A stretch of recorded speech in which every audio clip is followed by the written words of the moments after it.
एक मिनट, तो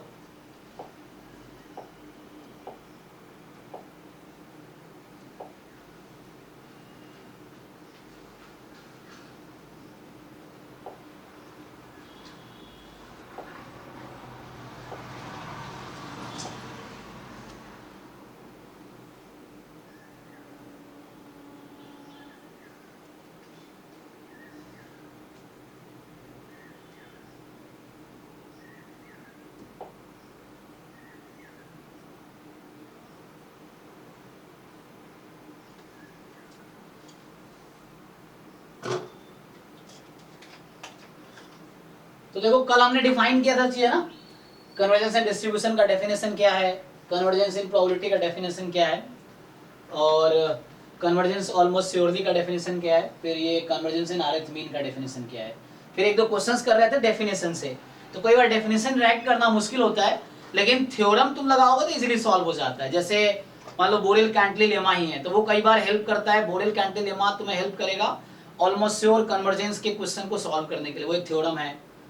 या कहीं कहीं strong law of large number का जो स्टेटमेंट है बोरेल कैंटिलेमा के हेल्प से प्रूफ होता है, तो इस तरह से है, और वो कहीं कहीं रिलेटेड ही है। सो वो मैं स्टार्ट करता हूँ अभी, कुछ पहले थ्योरम्स देखते हैं, ये जो कंप्लीट करते हैं थ्योरीज, फिर क्वेश्चंस करेंगे।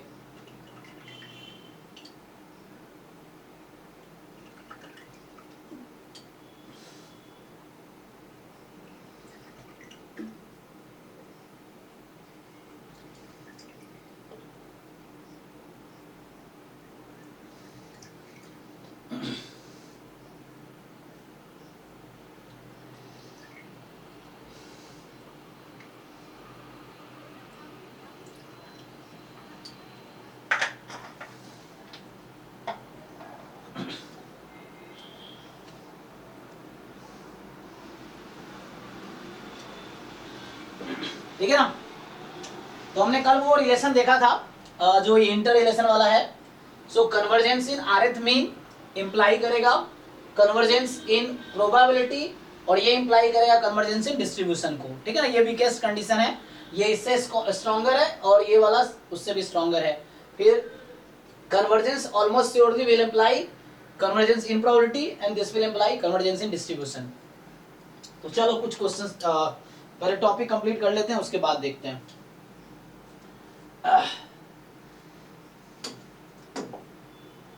तो डेफिनेशन मैं कल लिख चुका हूं, तो डेफिनेशन मैं नहीं लिखूंगा अभी, है ना, डेफिनेशन कल लिखे थे, कुछ क्वेश्चंस किए थे, अभी उसी को आगे एक्सटेंड करेंगे। तो जैसे एक तो थ्योरम ये हमारे पास है, हमने देखा कि कोई सीक्वेंस ऑफ रैंडम वेरिएबल है, late x1 x2 xn be a sequence of random variable, then तो पहला स्टेटमेंट तो ये हमने कल देखा था कि xn converges almost surely to x will imply xn converges in probability to x and xn converges in distribution to x। एक तो ये थ्योरम है, और दूसरा वाला थ्योरम ये भी कल ही लिखा था हमने, rth mean to x।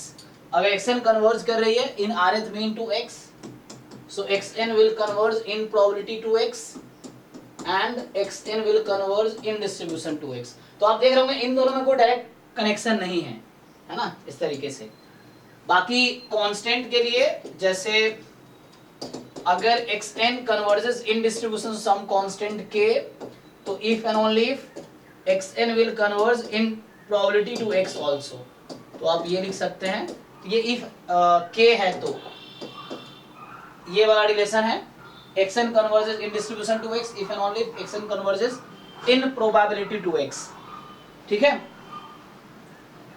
तो ये तो सिंपल तुम्हारा थ्योरम हो गया। मेन एक जो रिजल्ट है ये क्या है, इसका जरा देखते हैं। सो ये तो इंटर रिलेशन हो गया, जो अभी मैंने लिखा वो इंटर रिलेशन हो गया। अब ये स्लट्सकी लेमास का स्टेटमेंट क्या है, इसका क्या स्टेटमेंट है, तो लास्ट वाली स्लाइड में क्या है? हाँ लास्ट वाली स्लाइड ये लास्ट वाली तरफ एक्शन कन्वर्जेंस टू के है। हाँ के कांस्टेंट, हाँ कांस्टेंट, तो ये इफ एंड ओनली इफ हो जाएगा अगर कांस्टेंट पे है तो। लेकिन आप ये देखिए, इसके बाद दूसरा लिखूं मैं, सो होता क्या है, जैसे ये तो होगा ही, देखो आपने ये देखा है कि xn converges almost surely to k, तो ये तो ऑब्वियस है xn converges in probability to k, ये तो इसी थ्योरम से आ जाएगा, है ना, पहले वाले थ्योरम से। हाँ सर। लेकिन इसका कन्वर्स कब ट्रू होगा, क्वेश्चन ये है, या स्पेशली जो थ्योरम है कन्वर्स उसका इन जनरल नहीं है, वो ऐसा है कि if xn be a decreasing sequence then, अगर xn डिक्रीजिंग सीक्वेंस है देन इसका कन्वर्स ट्रू होगा जब k 0 होगा। So xn converges in probability to 0 will also imply, मतलब इफ एंड ओनली इफ हो जाएगा ये xn converges almost surely to x, 0 के लिए नहीं, नॉट x, 0 के लिए। सो ये एक रिजल्ट है कि अगर xn कन्वर्स करे in 0 to in probability, then xn converge almost surely to इस पर ओनली हो जाएगा। अल्लाह इसका रेलेवेंस जो हमें बताना था, मेनली ये बताना था कि ये कन्वर्स ट्रू तब है ना, ये तो हमेशा ट्रू है चाहे k कोई भी रियल नंबर है, ये तो कोई भी रियल नंबर k होगा तो उसके लिए ट्रू है, मतलब डीजेनरेट रैंडम वेरिएबल है। तो मेनली इसका कन्वर्स कब ट्रू होगा, तो इसका कन्वर्स ट्रू होने के लिए दो कंडीशन है, पहले तो k 0 होनी चाहिए, दूसरी कंडीशन सीक्वेंस डिक्रीजिंग होनी चाहिए, मतलब n की वैल्यू बढ़ाओगे तो वैल्यू घटती जानी चाहिए, जैसे xn बराबर 1/n टाइप का मान लीजिए, तो n की वैल्यू बढ़ाएंगे तो वैल्यू घटती चली जाएगी सीक्वेंस की इस तरीके से। तो ये कुछ इंटर रिलेशंस हैं इन सब में।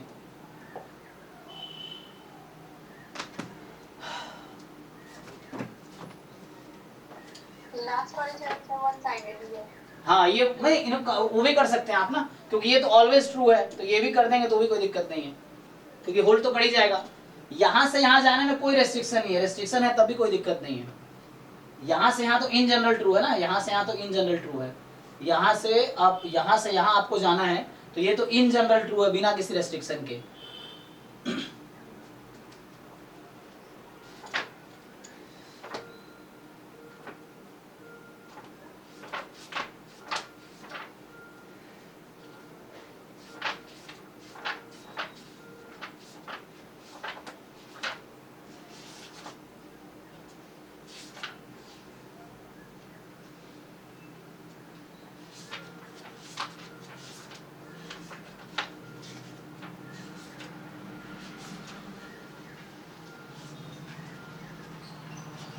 अच्छा, ये कन्वर्जेंस इन आरएथ मीन और इसमें क्या रिलेशन है?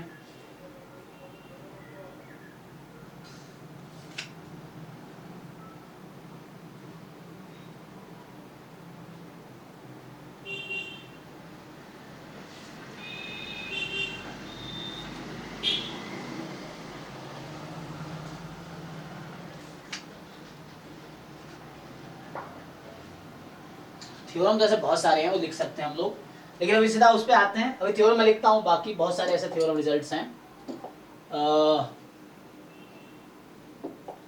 सो ये थ्योरम क्या है, मेनली इसका अभी थोड़ा जिक्र करते हैं जो सिलेबस में नाम है।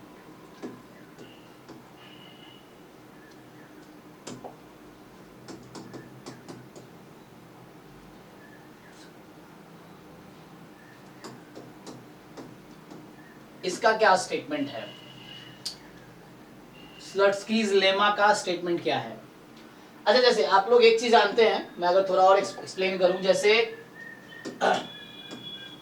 थ्योरम है कि xn converges in probability to x, ठीक, एंड yn कोई दूसरा सीक्वेंस है that converges in probability to y, then अगर आपको ये गिवन है, देन इसका स्टेटमेंट ये होता है कि like xn plus yn will converge in probability to x plus y, ये भी होगा, ठीक, xn into yn will converge in probability to x into y, ठीक है, फिर xn upon yn will converge in probability to x upon y, लेकिन यहाँ restriction ये है कि y नॉन जीरो होना चाहिए ना, सपोर्ट y का नॉन जीरो होगा तब जाके ऐसा होगा, ठीक है। So for y non zero होगा, ये y के सपोर्ट में जीरो नहीं आना चाहिए ना, अदरवाइज ये डिफाइन नहीं होगा। तो y is a random variable having support non zero या वैल्यू नॉन जीरो। तो ये सब ओके है कन्वर्जेंस इन प्रोबेबिलिटी में, बट क्या ये थ्योरम ट्रू होगा कन्वर्जेंस इन डिस्ट्रीब्यूशन में? No sir. ये नहीं है। इनमें से देखो कन्वर्जेंस इन ट्रू में सिर्फ थ्योरम के लिए होता है। इनफैक्ट यहाँ पे लिखूं मैं कि जैसे अगर इसी को मैं एक्सटेंड करूं fourth, X N plus C convergence in probability X plus C, कोई प्रॉब्लम नहीं है इसको। पांचवा एक्स एन प्लस या के इंटू एक्स एन, मान लो ऐसा है के into x n convergence probability to k into x, इसको कोई प्रॉब्लम नहीं है, यहाँ तक ओके है। लेकिन यही थ्योरम में अगर कि मान लो X N converges in distribution to X, अब डेफिनेशन आपको पता ही है क्या है डेफिनेशन, तो उसके हिसाब से एंड आपको बता रखा है y N converges in distribution to y, तो इनमें से कौन कौन सा रिजल्ट होल्ड करेगा इन डिस्ट्रीब्यूशन के लिए? इस तो करेगा नहीं, फर्स्ट वाला नहीं करेगा, नहीं डिस्ट्रीब्यूशन में नहीं करेगा। हाँ, so which one will hold? Constant वाले कर सकते हैं दोनों, कांस्टेंट जस्ट ये दोनों होल्ड करेंगे बस। So X N plus C converges in distribution to x plus C and C time X N converge in distribution to C time X, बस यही दोनों होल्ड करेगा, बाकी नहीं करेंगे। तो बाकी को अब ये देखो, इस थ्योरम पे हम कोशिश कर रहे हैं कि x N plus Y n converge कर जाए इन डिस्ट्रीब्यूशन, तो स्लट्सकी लेमा इसी को इंप्रूव कर रहा है कि like x N plus Y n कब कन्वर्ज करेगी in distribution to x plus y, इसी के बारे में बता रहा है आपको कि ऐसा कब होगा। तो देखो वही बताना चाह रहा है कि ऐसा कब हो सकता है, या x N into Y n in distribution to x into y कब हो सकती है, या एक्स एन माइनस ये कब होगी, या x N upon Y n कब कन्वर्ज करेगी एक्स अपॉन वाई पे। तो यही जो थ्योरम्स हैं, ये जो पहले तीन है ना, पहले तीन, इसी को इन डिस्ट्रीब्यूशन में कन्वर्ज कराने के लिए आपका स्लट्सकी लेमा यही कहता है ऐसा कब होगा, तो उसी का रेस्ट्रिक्शन की बात करता है वो। देखो तो ये जो आपका थ्योरम है दिस टॉक्स अबाउट कि आपको क्या गिवन है, यहाँ पे आपको गिवन है कि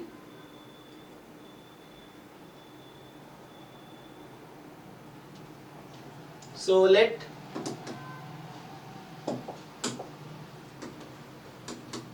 xn comma yn be a sequence of random variable, तो पेयर है, pair of sequence of random variable तो बोल सकते हैं, be a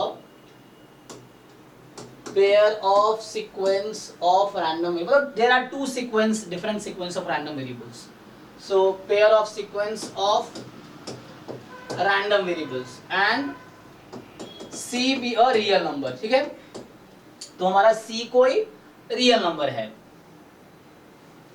तो उस केस में क्या होगा, अगर C कोई रियल नंबर है और एक्स एन वाई एन कोई सीक्वेंस ऑफ रैंडम वेरिएबल है, ठीक है, सो एक्स एन वाई एन कोई सीक्वेंस ऑफ रैंडम वेरिएबल है और C कोई रियल नंबर है, इस तरीके से कि आपको अब गिवन है कि like x N converges to x,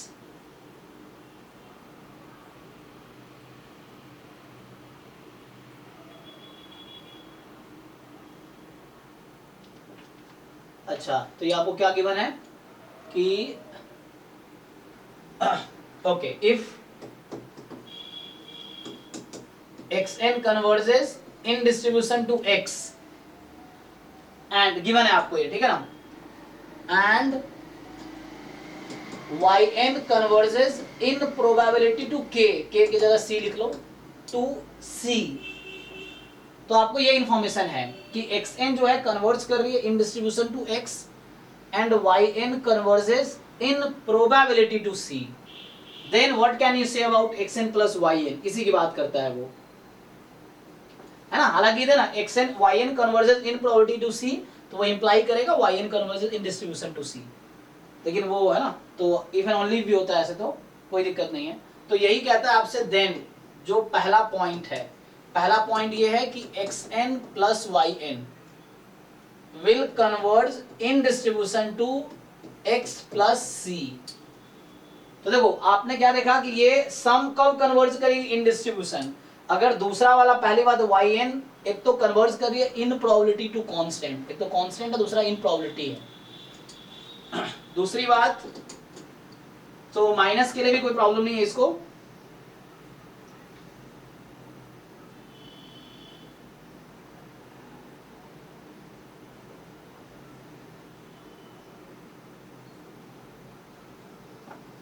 ठीक है ना, तो इसको माइनस में कोई प्रॉब्लम नहीं है, ठीक है ना, x n minus y n, यहाँ भी कोई दिक्कत नहीं होगा, एक्स माइनस सी।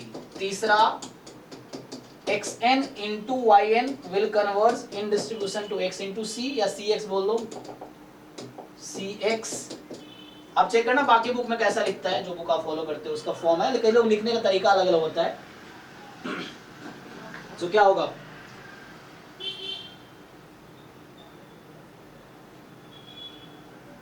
अब इसमें कई लोग ऐसा लिखते हैं ना, तुम देखा होगा सी जीरो है तो ये जीरो ही हो जाएगी, तो in distribution to zero implies in probability to zero, तो वो भी लिख सकते हैं आप।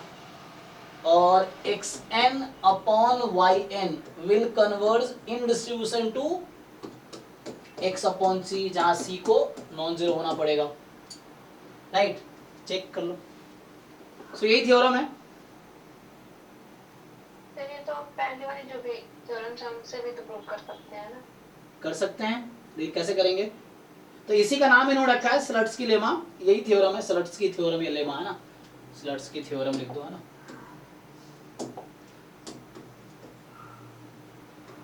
कैसे प्रूव करेंगे? सर अगर y प्रोबेबिलिटी में कन्वर्ज कर रहा है तो डिस्ट्रीब्यूशन में भी करेंगे ही।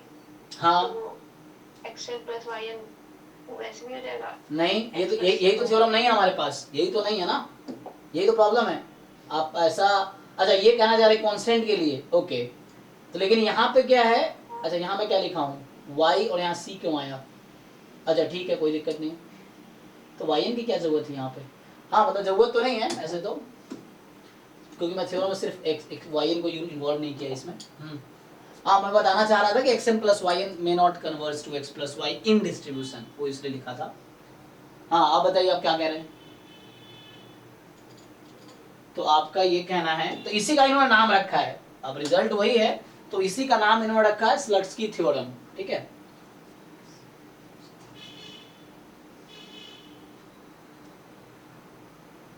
अच्छा मान लो xn converges in distribution to x and yn converges in distribution to c, तो xn plus yn will converge in distribution to x plus c, जो आप सोच रहे हैं ठीक है, बट यही रिजल्ट है, इसी का नाम इन्होंने स्लट्सकी थ्योरम रखा हुआ है। फिर डिफरेंस वहां कन्वर्ज करेगी, प्रोडक्ट वहां, डिवीजन यहाँ पे, वही स्टेटमेंट, बस इसका नाम स्पेशली है ना, इसका नाम स्लट्सकी थ्योरम है। सो आपको ध्यान रखना है क्या गिवन है, ये डिस्ट्रीब्यूशन में कन्वर्ज कर रही है, ये प्रोबेबिलिटी में कन्वर्ज कर रही है, and then all will converge in distribution to this quantity, ठीक है जी। किसी को क्वेरी है तो पूछो, इसमें ये थ्योरम है, थ्योरम में बहुत सारे हैं भी लिखेंगे, फिर उस पे बेस, क्योंकि एग्जाम में क्या ना क्वेश्चन जनरली वही आएगा जो थ्योरम से इजीली हो जाएगा, वही है। पहले इंट्रोड्यूस कर लेते हैं, जो सिलेबस में जो नाम लिखा पहले वो लिख लो, फिर एक्स्ट्रा हम बात करते हैं अभी। क्वेश्चन फिर देखेंगे जो गेट में अभी तक आए, आप ढूंढ लो जो भी गेट के क्वेश्चन है, फिर डिस्कस करते हैं। सो अभी मैंने जो लिखा है ना, ये सब कलम कर चुके थे इंटर रिलेशन, ये स्लट्सकी लेमा लिखा है यहाँ पे, या स्लट्सकी थ्योरम, बात बराबर है। बोरेल कैंटिलेमा का स्टेटमेंट क्या है, एक्चुअली बोरेल कैंटिलेमा कहीं ना कहीं ऑलमोस्ट श्योर से रिलेटेड है, ठीक है। तो पहले बोरेल कैंटिलेमा का स्टेटमेंट देखते हैं हम लोग, कि स्टेटमेंट क्या है। आइए, बोरेल कैंटिलेमा एक स्टेटमेंट है, थ्योरम है मतलब ये भी। सो बोरेल कैंटिलेमा, स्पेलिंग ठीक लिखा है मैंने, बोरेल कैंटिली डबल एल, ठीक है ना, लेमा, ओके। बताइए जी, तो बोरेल कैंटिलेमा का स्टेटमेंट क्या है। तो ये सब आपको टिप पे होना चाहिए, मतलब एटलीस्ट समझने के बाद तो याद होना चाहिए, ये चीज है, समझना ही तो इम्पोर्टेंट, लिखा तो सब किताब में है, लेकिन हमें उसको समझना है कि मीनिंग क्या है ना। जैसे इस पे बेस मुझे याद आता, जब भी याद आता, मुझे याद आता IIT मद्रास में मुझसे पूछा था उन्होंने, तब मुझे नहीं आया था, ये 2018-19 की बात है, कोविड से पहले की 19, हाँ। तो जब मैं मद्रास इंटरव्यू देने गया था कि कॉइन को इन्फिनाइट टाइम फेंक रहे हैं, क्या प्रोबेबिलिटी इन्फिनाइट टाइम हेड आएगी, तो क्या आंसर होगा, नहीं बोल सकते क्या, वन ही आंसर है। लेकिन मजे की बात, प्रॉब्लम यहाँ ये है कि हेड आने की प्रोबेबिलिटी 1 है और टेल आने की भी प्रोबेबिलिटी 1 है, मतलब When you toss a coin infinite time, the probability of getting head infinitely many time is 1. The probability of getting tail infinitely many time is 1. तो ये तुम कल बता रहे थे इंटरसेक्शन वो कॉम्प्लीमेंट लेने पे भी 0 आ रहा है, ये वही वाली स्टोरी है यहाँ पे, है ना, क्योंकि यहाँ पे कहीं ना कहीं वो इन्फिनाइटली ऑफन में वो हो जाता है, तो दोनों केस में 1 ही आएगा आंसर। मतलब probability of getting head infinitely many time is 1, probability of getting tail infinitely many time is 1। So ये चीज है और इसका प्रूफ इसी से आ जाता है, ठीक है सर। लॉजिकली कोई मीनिंग है ना सर इस चीज का? हाँ मैथमेटिकल कुछ उन्होंने कर ही रखा होगा तभी बोल रहे हैं। हाँ ऑब्वियसली, तो ये अभी इस थ्योरम से तुम्हें दिख जाएगा। तो चलो, तो क्या है कि बोरेल कैंटिलेमा का स्टेटमेंट क्या है तुम्हारे पास। तो यहाँ पे अभी तक हम सीक्वेंस ऑफ रैंडम वेरिएबल की बात कर रहे थे, यहाँ पे हम बात करेंगे सीक्वेंस ऑफ इवेंट की, ठीक है। सीक्वेंस ऑफ इवेंट्स, इवेंट्स क्या होता है, सबसेट ऑफ सैंपल स्पेस। तो हम उस इवेंट की बात करेंगे कि मान लो ऐसा है कि लेट A1 A2 A3 मतलब सेट्स हैं, ये सब रैंडम वेरिएबल से नहीं है, ये सेट है, मतलब सबसेट है सैंपल स्पेस का जो कि इवेंट है। सो A1 A2 AN B a sequence of events, है ना, ऑफ सैंपल स्पेस ओमेगा। सो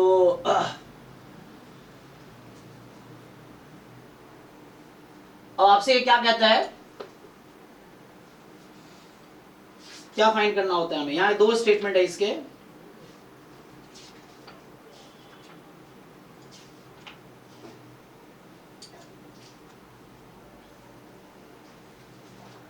पहला स्टेटमेंट इसका ये है कि if summation of probability of an n from मान लो 1 to infinity, this is finite, मतलब converges, this series converges.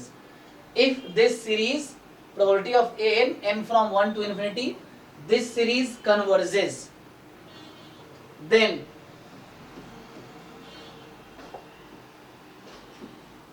what can you say about। अब यहाँ सिर्फ an की बात नहीं करते हम लोग, हम बात करते हैं an infinitely often। सो मतलब अच्छा तुमने जब हम लोग सीक्वेंस पढ़ रहे थे ना, तो लिमसुप और लिमिन्फ का कॉन्सेप्ट आया था वहां पे। तो जैसे हम लोग बोलते हैं ना कोई लिमिट एग्जिस्ट करती है if and only if left hand limit is equal to right hand limit calculus में, तो वैसे ही सीक्वेंस में जब लिमसुप और लिमिन्फ पढ़ते हैं तो कोई सीक्वेंस, हमने ये भी थ्योरम पढ़ा था ना कि कोई सीक्वेंस कन्वर्ज करती है if and only if limsup of that sequence is equal to liminf of that sequence, limit supreme limit. तो यहाँ पे जो लिमिट हम लोग लिखते हैं definition of almost sure convergence में, यहाँ इसलिए लिमसुप आता है क्योंकि तुम लिमिट लिखते हो ना, so that limit will exist if and only if limsup and liminf both are equal to that value। और जब लिमसुप लिखते हो तो उसकी डेफिनेशन, अगर मैं इससे पहले आऊं तुम्हें कुछ टर्म समझाऊं लिमसुप और लिमिन्फ का, तो जो तुम लोग हम कल डिस्कस कर रहे थे जो चीज, सो वो कुछ ऐसा है जैसे मैं सिंपली कोई सीक्वेंस है, जैसे मान लो अभी इसी के टर्म में बात कर लेता हूँ, हम रियल सीक्वेंस की भी बात कर सकते हैं, कोई प्रॉब्लम नहीं है, वही सेम चीज आती है। सो मान लो A1 A2 up to this, so real sequence में यही कॉन्सेप्ट आएगा, A1 A2 dot dot dot be a sequence of sets या इवेंट्स बोल दिया अभी तत्काल जो लिख रहा हूँ वही इवेंट्स। जैसे क्या होता है कि अगर मैं बात करूं limsup of an, n tends to, in fact मुझे यहाँ प्रोबेबिलिटी की बात करनी है ना, सो मैं यहाँ पे क्या बात करना चाह रहा हूँ, प्रोबेबिलिटी का।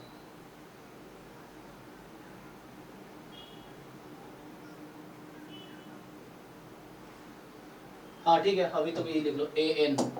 सो an कोई सीक्वेंस है, इसका क्या डेफिनेशन है, सो लिमसुप ऑफ an कोई सीक्वेंस है ना, तो इसका मतलब होता है कि limit n tends to infinity union of an n from union of, यहां होगा an, क्या लिखोगे इसको, limsup of n is union of n यहाँ लिख दिया ना, तो हम कल क्या लिख रहे थे, n more than equal to m, तो हम ऐसा लिखते हैं, मान लो am लिख लो, so m from n to infinity और n टेंड्स टू इंफिनिटी, ये लिख सकते हो। तो इसका ये मतलब है, इसको और इलेबोरेट करोगे तो limsup of an, capital an की जगह स्मॉल an भी आप यूज कर सकते हो, तो small an sequence of real number है तब भी सेम मीनिंग रहेगी, अभी हम कैपिटल एन लिख रहे हैं क्योंकि यहाँ पे प्रोबेबिलिटी के टर्म में बात करें तो इवेंट्स हैं। स्मॉल एन भी लिखेंगे तभी मीनिंग सेम है। इसको और लिखोगे तो ये इक्वल होता है इंटरसेक्शन, बाकी ऐसे ही रहता है A M M from N to infinity and N from 1 to infinity, इन तीनों की मीनिंग सेम है। और इसी चीज को हम बाद में लिखेंगे अभी, and this is equal to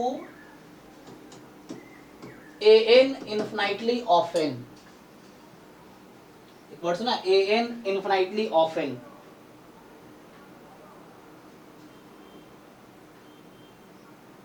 sir जी। एक छोटा सा जैसे मान लो 1/n का सुप्रीमो में बताइए, एक उसका ऐसे इससे करके दिखाओगे भाई यूनियन और इंटरसेक्शन। हाँ ट्राई करके देखो। चलो मान लो एग्जांपल अगर मैं सिंपली, हाँ ठीक है, अभी तुमने मान लो अभी ए एन छोटा 1/n ही ले लो, या A N set of 1/n है, तो इसको ट्राई करो। ऐसे तो डायरेक्टली निकालोगे इसकी A M M from N to infinity, तो क्या बनेगी?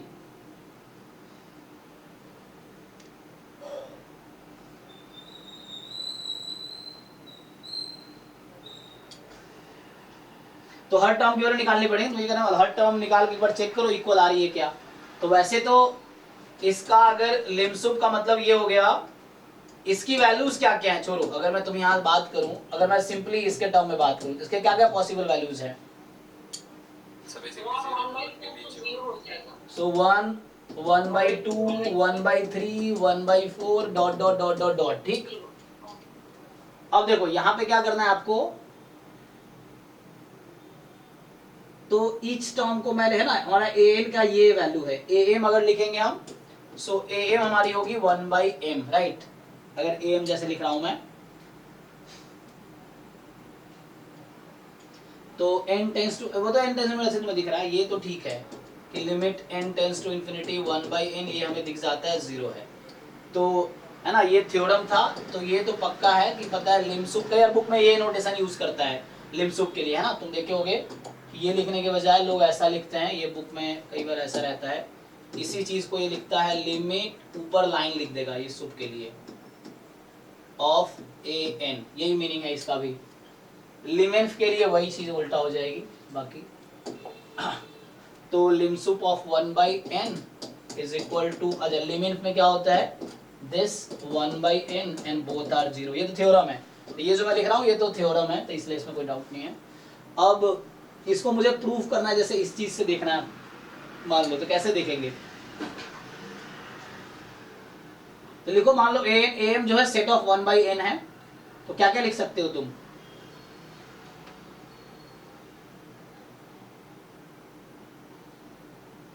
सर ये n+1 ऐसे चलेगा, 1 से 1/n तक जाएगा, हाँ। और वहां पे जैसे मैं अगर ये लिख रहा हूँ, जैसे ये वाला सेट है, जैसे मान लो तुम्हारे पास जो ये ए एन है ना, सेट कंटेनिंग 1/n है, ये समझो, है ना, इस तरह से A N is set containing 1/n, अगर उसके टर्म में लिख रहे हो तो क्या होगा, union of A M M from n to infinity, तो इसको क्या लिखोगे तुम, किसका यूनियन होगा?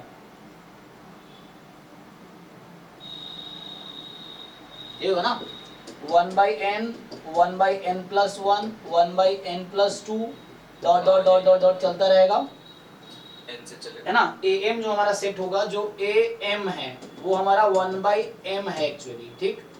अभी मैं ये लेके चल रहा हूँ, तो ए एम 1/n है, तो ए एम का union m from n to, इसमें क्या क्या है एक्चुअली, इसको खोलोगे तो, है ना, ये क्या है, ए एम, फिर ए एन पहला होगा, plus union A n+1, union A n+2 and so on चल रहा है, तो ये सेट आएगी। अब इसमें तुम्हें क्या करना है, इसका इंटरसेक्शन लेना है जब n फ्रॉम 1 टू इन्फिनिटी है, तो अब इसमें तुम क्या करो,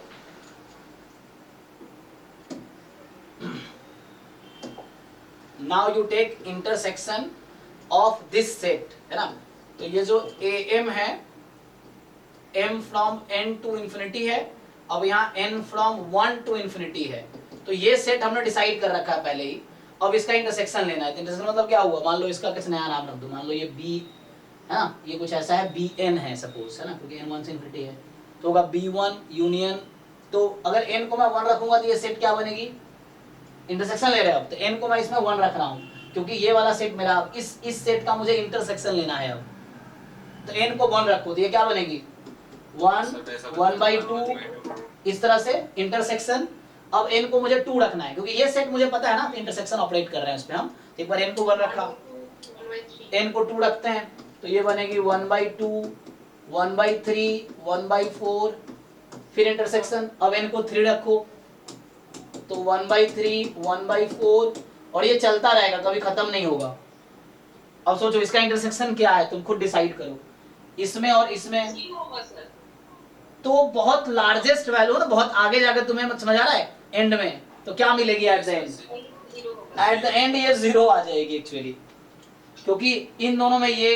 अच्छा तुम अगर देखो ये सेट्स को ध्यान से तो ये क्या है, सेट इंक्रीजिंग या डिक्रीजिंग है, मतलब वैल्यू घट रही है ना सेट में, एलिमेंट्स में डिक्रीजिंग सेट है ना। हाँ डिक्रीजिंग सेट है तो डिक्रीजिंग है तो जो लास्ट वाली आएगी वो इंटरसेक्शन आएगी और लास्ट में क्या आएगी जस्ट सेट कंटेनिंग 0। तो ये हो गया जस्टिफिकेशन इसका, और उसी पे कन्वर्ज भी करेगा। हाँ और उसी पे कन्वर्ज भी करेगा।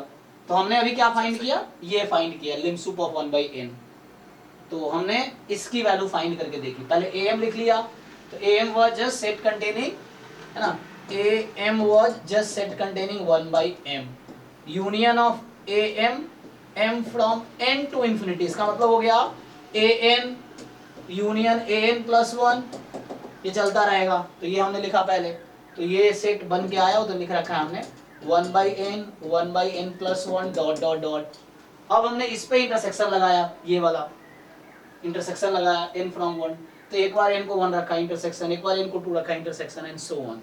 एंड में देखा इंटरसेक्शन में क्या मिलेगा, तो बस एक एलिमेंट मिलेगा 0, that is the limit. Same thing यहाँ पे हमारे पास होगा कि लिम सुप ऑफ an, तो इसका नोटेशन ये है, इसकी मीनिंग ये भी लिख सकते हैं am। अच्छा यहीं पे देख लो, अगर तुम ये ऑपरेट करते तो क्या होता, हमने ये सेट निकाल रखा था ना, हमने ये वाला सेट यहाँ निकाल रखा है, इसमें अगर हम n टेंस टू इंफिनिटी लगा दे, इसी में मैं तुमसे अगर पूछ लूं limit n tends to infinity लगा दो तो क्या बनेगा, ये सारी एलिमेंट क्या हो जाएगी 0 0 0 0 0, तो ये जस्ट सेट कंटेनिंग 0 आ जाता।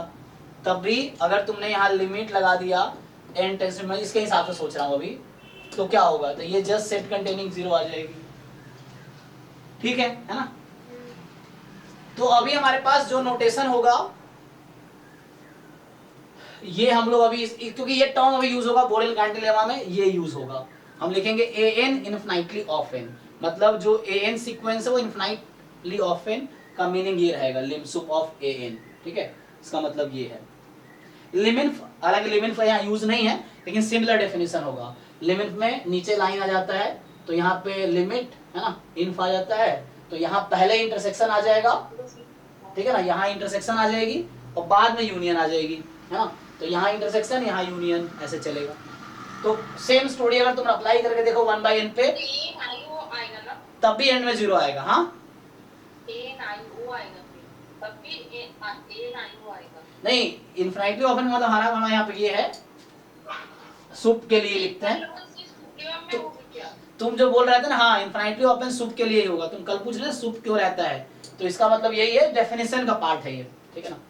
सो एनीवे हम आते हैं इस थ्योरम पे। अब तो मैं क्या लिख रहा था कि हमारे पास सीक्वेंस ऑफ इवेंट्स है सैंपल स्पेस से और ये सीरीज कन्वर्ज कर रही है।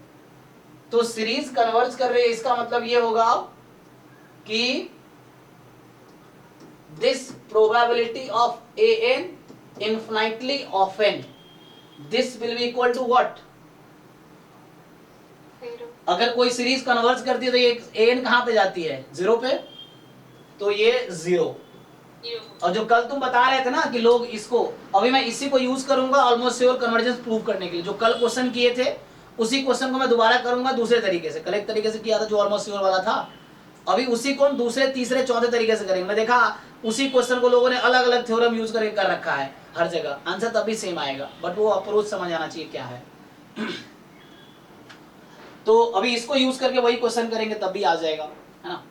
ये है। अच्छा दूसरा स्टेटमेंट आता है कि if summation probability of an, अगर ये डाइवर्ज कर गई मतलब ये कन्वर्ज नहीं कर रही है, तो probability of an infinitely often, this probability is 1 तो ये 1 हो जाएगी। मतलब यहाँ पे जो an की इनफिनिटली ऑफन की प्रोबेबिलिटी या तो 0 होगी या 1 होगी, बीच में नहीं आएगी। या तो 0 आएगी या 1 आएगी। अच्छा जो मैं क्वेश्चन लिख रहा था उसको अप्लाई, अच्छा यहाँ पे एक और रेस्ट्रिक्शन मैं लिखा नहीं, दूसरे वाले में इंडिपेंडेंट की जरूरत पड़ती है।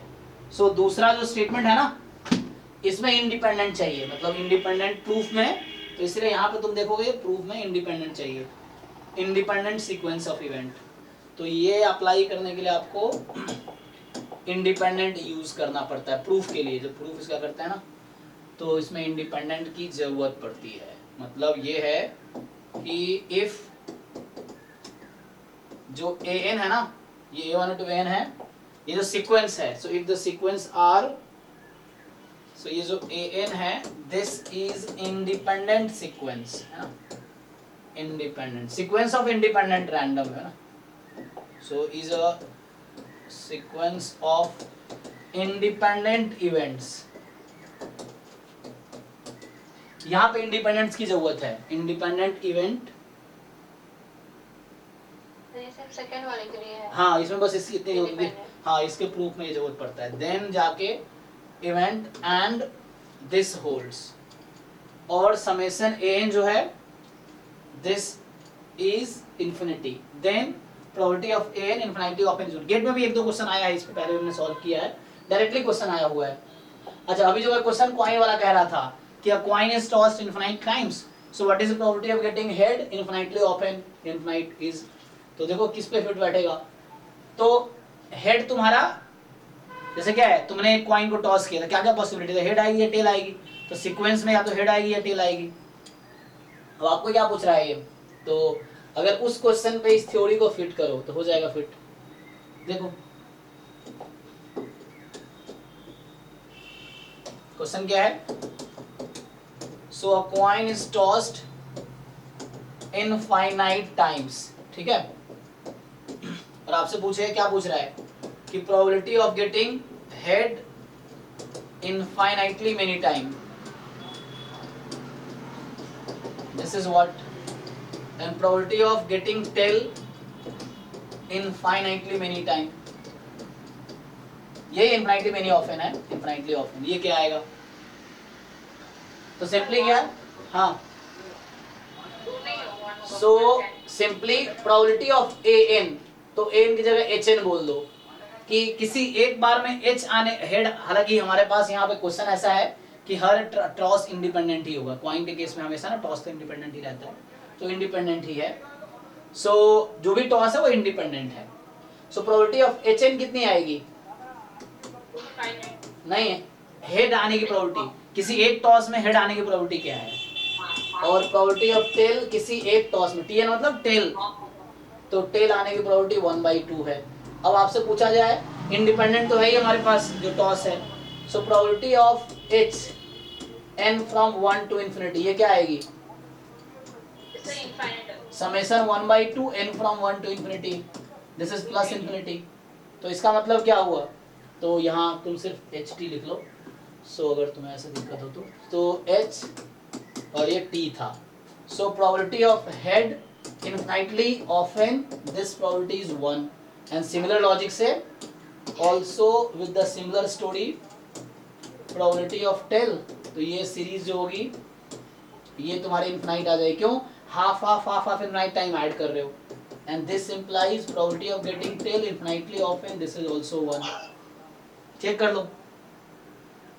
if we take biased coin with certain probability दिया होगा, हाँ तब भी क्या फर्क पड़ेगा, तब भी क्या यही है, तुम सोचो ना, तभी पूछने के बजाय तुम खुद सोच के देखो, क्या ये हाफ की जगह p आ जाएगी तभी इनफिनिटी हो जाएगी, सर उससे क्या ही फर्क पड़ रहा है कि हाँ। ये कांस्टेंट टाइप नंबर ही तो आ रहा है, तो हाँ सीरीज तब भी इनफिनिटी हो जाएगी, तो ठीक है ना, दोनों का आंसर यहाँ 1 है। सर एक्चुअली वो काफी यूजफुल है थ्योरम तो फिर सो तो कहने का मतलब ये दोनों कॉम्प्लीमेंट नहीं है एक दूसरे का, यहाँ पे वो फाइनाइट वाले केस में होता है ना कि कॉम्प्लीमेंट है, तो ऐसा नहीं कॉम्प्लीमेंट एक दूसरे का ये है। चलो एक और क्वेश्चन देखो, इस पे एक क्वेश्चन है नेक्स्ट, अभी गेट में भी एक क्वेश्चन आया, कोई देखो ढूंढ के, गेट में डायरेक्टली इस पे आया हुआ है, आई थिंक 2022 या 23 में, 22 में, हाँ सर एक बार स्लाइड दिखाना एक बार नोट, हाँ अच्छा वो उसमें होगा, लिमिट थ्योरम वाले जो असाइनमेंट है ना गेट का, चेक करो उसमें है, चलो एक मैं ओपन करता हूँ इसी में, ये नोट कर लो, ओपन करता हूँ पहले मैं। जो लिमिट थ्योरम वाला असाइनमेंट है ना गेट का, एक ग्रुप में भेजा भी था, उसमें चेक करो, एक क्वेश्चन है इस पे।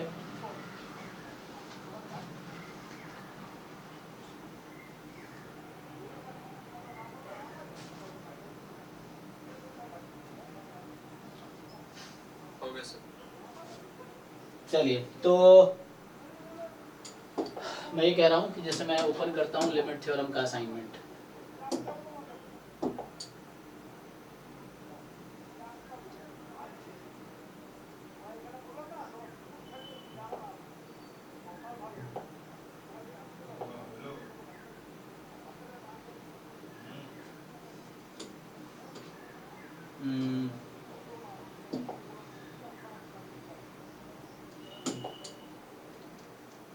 अच्छा इसमें नहीं होगा, ये limit theorem P Y Q है ना।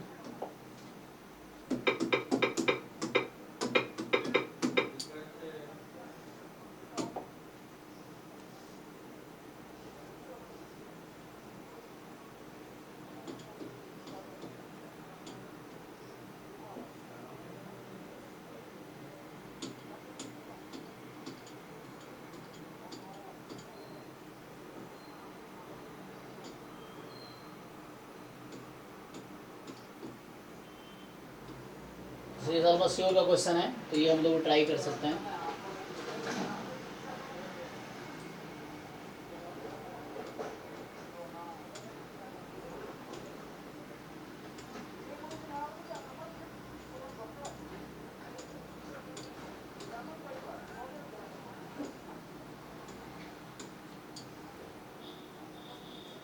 जैसे ये सब क्वेश्चन ट्राई भी करते हैं, अभी डिस्कस करते हैं ना, ये तो असाइनमेंट है, आप ट्राई करके आओ, पहले देखते हैं, पहले वो वाला क्वेश्चन ढूंढते हैं जो हम ढूंढ रहे थे,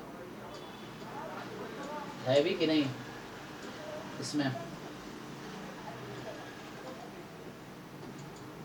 ये तो कल हम देख रहे थे, इसमें डाला नहीं है इसने क्या, तो देखना पड़ेगा आपको।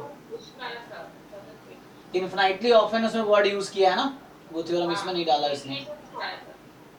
हाँ वो चेक कर लो असाइनमेंट आप लोग एक बारी, और सर असाइनमेंट में नहीं है वो। एग्जाम का पेपर देख लो फिर। हाँ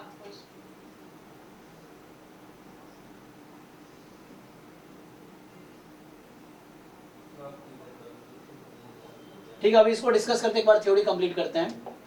तो एक दो क्वेश्चन ट्राई करो पहले आप, तो मैं क्वेश्चन लिखता हूँ इसी पे बेस्ड है ना, बड़े घंटी ले वहाँ पे। क्वेश्चन ये है कि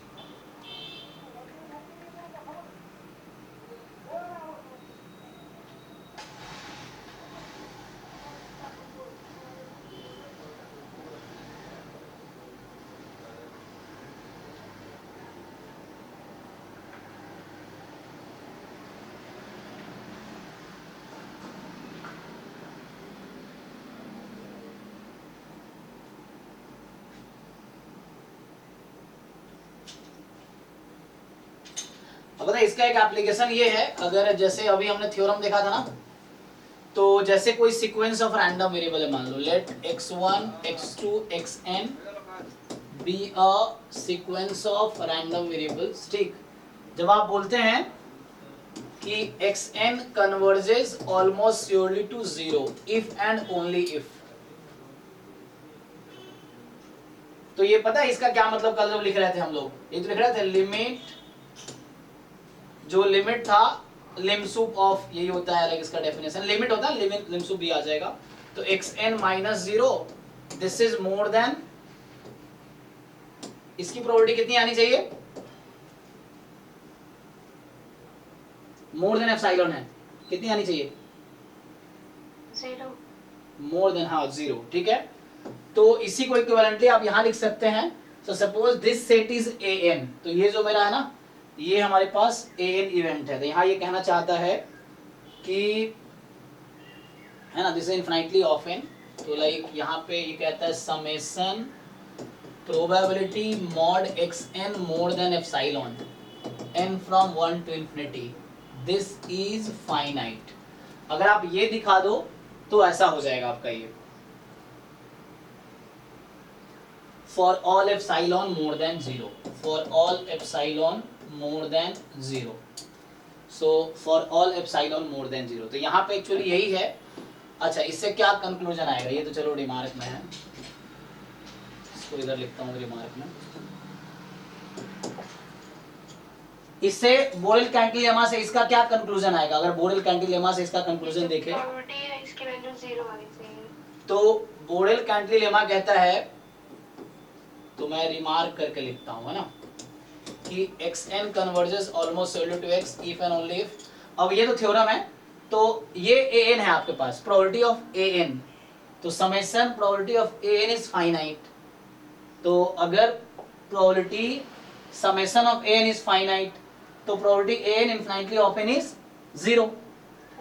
तो इसका मतलब ये आएगा कंक्लूजन में कि probability mod xn more than epsilon, ये an है, infinitely of n, this is 0। और ये जो इनफाइनाइटली ऑफ n है, इसका मतलब बताता हूं आपको, है ना। सो जैसे एक तो मतलब ये हो गया, इसी का मतलब यहाँ भी लिखा हुआ है, this is the equivalent meaning. Actually ये सब थोड़े से ना मेजर थ्योरी में ये सब बहुत आता है ना, क्योंकि प्रोबेबिलिटी भी एक मेजर है ना, तो ये ऑलमोस्ट श्योर कन्वर्जेंस जो है ना, ये मेजर थ्योरी का कॉन्सेप्ट। मेजर थ्योरी एक अलग सब्जेक्ट है जो एमएससी मैथमेटिक्स में पूरा सब्जेक्ट है एक, तो उसके कॉन्सेप्ट यहाँ पे यूज हो रहे हैं। तो मेजर, या जैसे आप लोग पढ़ेंगे ना, जो बिलिंग्सली वाली बुक है, प्रोबेबिलिटी मेजर, बुक का ही नाम है I think probability measure, heading है, और उसका राइटर है बिलिंग्सली। जो एडवांस प्रोबेबिलिटी जो आप पढ़ोगे एमएससी या पीएचडी लेवल पे, तो उसमें चलता है ना। मैं बॉम्बे में कोर्स किया था एक, या केएल चुंग की आती है प्रोबेबिलिटी ना, उसका भी हेडिंग आई थिंक प्रोबेबिलिटी है शायद, मुझे एग्जैक्टली याद नहीं, ऑथर पता है, बिलिंग्सली है या केएल चुंग है, ये सब जो ऑथर्स हैं, ये वीके रवैत की ना, उसका उसी में से बहुत सारे रिजल्ट उठाए हैं और आसान कर दिया है। इसका नेक्स्ट लेवल है वो, बिलिंग्सली की बुक अगर पढ़ेंगे आप, या केएल चुंग वाली, तो इसका नेक्स्ट लेवल, वहाँ आपको कहीं नंबर्स दिखते ही नहीं, क्या क्या थ्योरेटिकल उन्होंने लिखा है, क्योंकि पूरा मेजर थ्योरी के टर्म्स में प्रोबेबिलिटी को लिखा है उन्होंने, तो वही यहाँ पे आता है काफी। सो इसका मतलब मैं बता रहा था आपको ना, तो एक तो ये भी मतलब है, यही चीज इसके इक्वल है, अगर आप ये देखो तो। सर अभी के लिए क्या मेजर थ्योरी पढ़ना पड़ेगा क्या? नहीं, क्योंकि almost sure convergence measure theory का कॉन्सेप्ट है, वहाँ पे काफी है ना, तो इसीलिए पढ़ सकते हैं। तो second course in probability and Sheldon Ross की वहाँ पर थोड़ा सा कॉन्सेप्ट दिया हुआ है। हाँ, है ना, और यही चीज यहाँ पे था हमारे पास, कल हमने लिखा था ना कि xn is 0 for all n more than equal to m, और बाद में n tends to infinity ले लिया था, नहीं, capital n tends to infinity ले लिया था। सो ऐसा था, m कोई नेचुरल नंबर है नहीं, अच्छा इक्वल टू 0 लिखा है ना, तो इक्वल टू 0 है, तो ये प्रोबेबिलिटी कितनी आएगी, xn इक्वल टू 0 है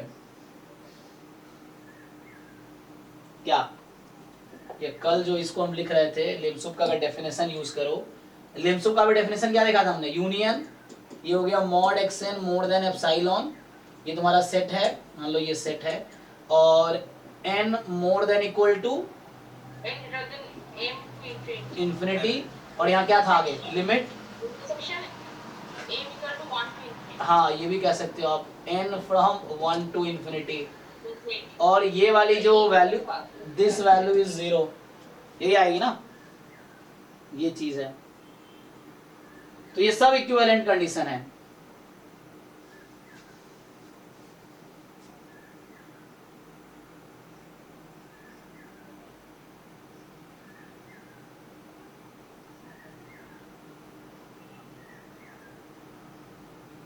मैं क्वेश्चन लिख रहा था, मैं यहाँ पे आ गया, ठीक है, ये तो थ्योरम है। क्वेश्चन देखो, तो क्वेश्चन 1 है, let sequence of random variable का पीएमएफ दे रखा है, let xn have PMF, sequence of random variable है या हैज पीएमएफ की probability xn is equal to 0, this probability is 1 minus 1 by n की power alpha, and probability xn is n, this is 1 minus 2 n की power alpha, and probability xn is minus n, ये क्या आ जाएगा, तो ये भी है 1 minus 1 by 2 n की पावर अल्फा, ठीक है। तो आपसे क्या पूछ रहा है यहाँ पे,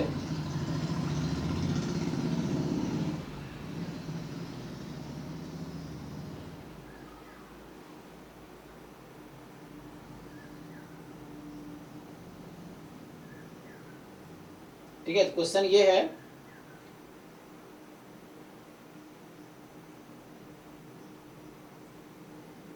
then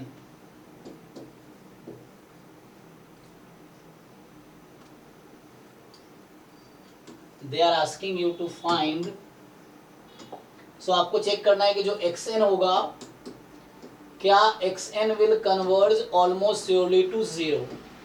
क्वेश्चन ये है.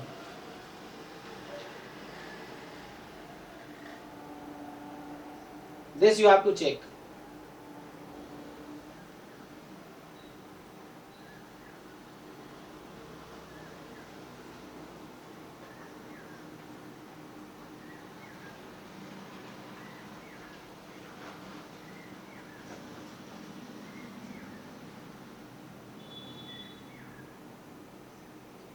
ये व्हाट इज द कंडीशन, या मैं ऐसा बोलूं इफ, या तो ऐसा लिख दूं option A alpha is equal to 0, या ऐसा लिख दूं मैं alpha is between 0 and 1, alpha is more than 1, alpha is equal to 1, या अल्फा इज इक्वल टू 2. ये जैसे क्वेश्चन अगर ऐसा लिख दूं तो क्या आंसर होगा?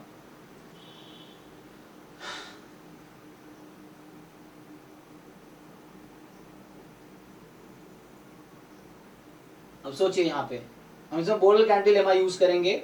एक तो मैं ये वाला रिजल्ट यूज करूंगा जैसे ये है ना, so this we can use. अब हिंट के लिए ये है कि दिस इज इक्विवेलेंट टू, अच्छा ये 0 था यहाँ पे not x, so xn converges almost equal to 0, तो ये सब यहाँ भी xn माइनस 0 इसको हटा भी सकते हैं. सो हम ये चीज यूज कर सकते हैं. तो आप क्या करो, आप मान लो an मेरा ये सेट है ना, probability of an infinity of n is 0 कब आएगी? जब इसकी सीरीज, तो आप कोशिश करो इसका सीरीज फाइंड करो, इसकी सीरीज निकालो. अगर सीरीज फाइनाइट आ गई तो ये 0 हो जाएगी, और अगर ये 0 हो गई तो ऑलमोस्ट श्योर कन्वर्ज हो जाएगी इफ एंड ओनली इफ है. तो हमें क्या करना है, इसका सीरीज, मतलब ये थ्योरम लगाना है. क्वेश्चन ये है, you have to apply this theorem कि ये this if and only if this, और अगर ये सीरीज कन्वर्ज तो आप an ये सेट ले लो, पहले इसकी प्रोबेबिलिटी ये क्वांटिटी कैलकुलेट करो, you calculate this quantity, then you take the summation, और उसके बाद देखो सीरीज कन्वर्ज करेगी डाइवर्ज करेगी. अगर कन्वर्ज कर गई तो ऐसा होगा, तो यहीं से वो अल्फा का कंडीशन आएगा कि कन्वर्ज कब करेगी सीरीज, तो अल्फा का यहाँ से कंडीशन आ जाएगा. तो ये हिंट है आपके लिए, अब आप ट्राई कीजिए.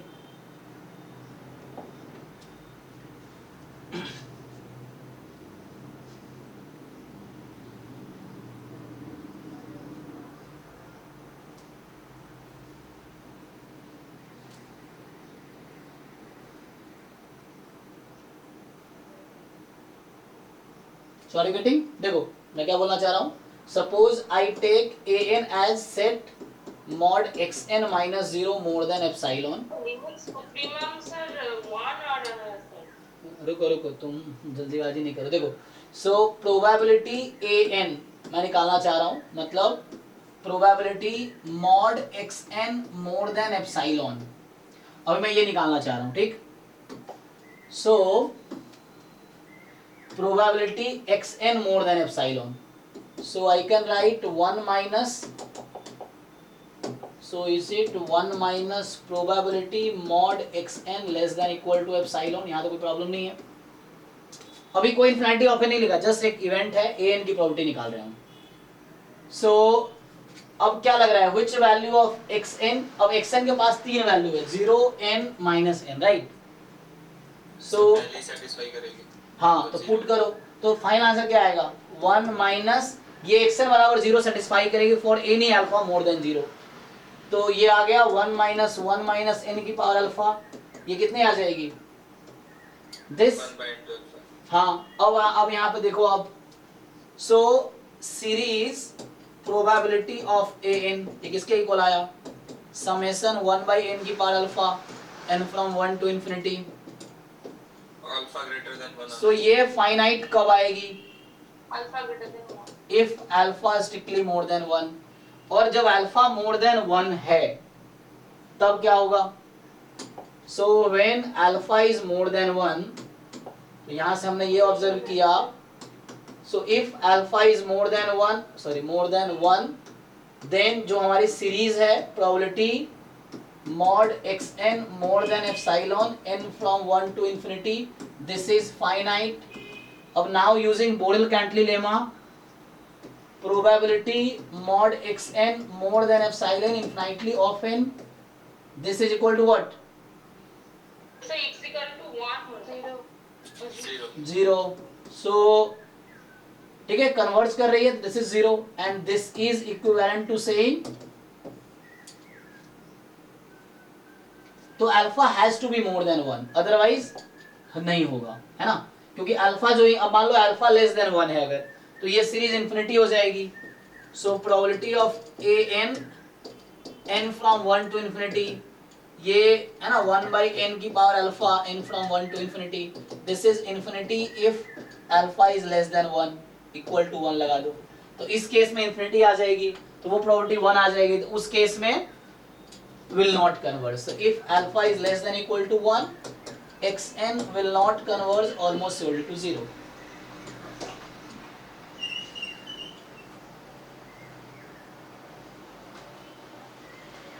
तो थ्योरम के हेल्प से इजी रहेगा, बाय डेफिनेशन से थोड़ा मुश्किल रहता है समटाइम्स. एक बार चेक कर लो आप, इसमें कहीं डाउट है तो बताओ. सर आपने जो वो mod of xn greater than epsilon लिया, फिर less than किया, वहाँ पर डाउट है, मतलब मैंने कुछ अलग पसंद नहीं लगा. क्या डाउट है? ये तो एन मैंने अपने मर्जी से डिफाइन किया, मैं ये थ्योरम यूज कर रहा हूँ. पहले आप ये थ्योरम लिख लो कि हमें ये थ्योरम है कि xn converges almost surely to 0 if and only if probability mod xn more than epsilon this quantity should be a finite. ये थ्योरम है, उसी का हमने देखा कि ये इंप्लाई करेगा इसको, तो this is equivalent to this thing is equivalent this. Series कब कन्वर्ज करेगी? ये 0 आएगा, या Borel-Cantley lemma से this implies this, तो मैं यही तो फाइंड कर रहा था. So I had to find, समझ आ गया. so this, तो मैं ये सीरीज का कन्वर्जेंस देख रहा हूँ. अगर ऐसा हो गया कन्वर्जेंट तो ये हो गया, तो ये तो जरूरत ही नहीं लिखने की, वो तो मैं अपनी समझ के लिए लिखा हूँ, वरना ये लाइन लिखने की जरूरत थोड़ी है. थ्योरम के हिसाब से if this series is finite xn converges almost surely to 0, तो ये तो लिखने की कोई जरूरत थोड़ी है, ये तो मैं अपनी मर्जी से लिख रहा हूँ. अदरवाइज थ्योरम कहता है कि अगर ऐसा हो रहा है then if and only if था xn converges almost surely to 0. ये थ्योरम कहता है कि अगर सीरीज इसका फाइनाइट आ गया तो xn converges almost surely to 0,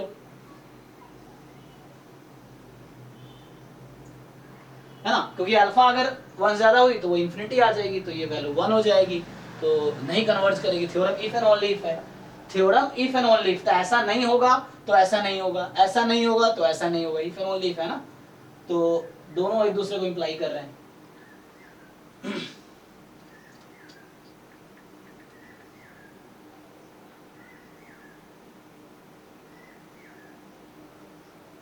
यहाँ से लॉजिक तो वही है ना कि अगर सीरीज कन्वर्ज करती है तो उसकी लिमिट इंफिनिटी में 0 होती है. हाँ हाँ, सीक्वेंस की उन्होंने भी जो प्रूफ में यही यूज किया होगा. और यही चीज limit n tends to infinity, ये डेफिनेशन था ना शुरू में, उन्होंने यही लिखा था xn is 0, तो ये लिमिट कब एग्जिस्ट करेगी? जब इसका लिम सुप लिमिन इक्वल होगा, है ना, तो उसके हिसाब से ये हमने तब लिखा था, तब ये लिखा था 1, है ना, मतलब डेफिनेशन इसमें तो 1 ही है, अगर limit of xn is this is 1.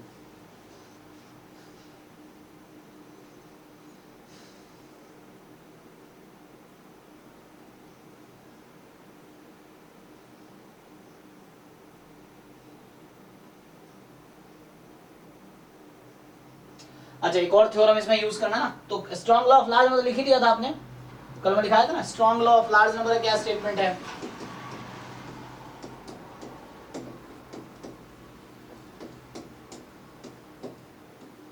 Strong law of large number.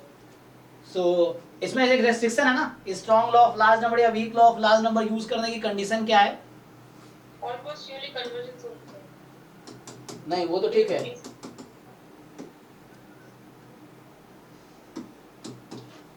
Expectation. Sir एक क्वेश्चन आपको भेजे सर, तो ये देखिएगा वो भी इसी थ्योरम से होंगे ना, Borel-Cantley lemma से. ट्राई करते हैं. सर वही कि फाइनाइट वेरिएंस वाला.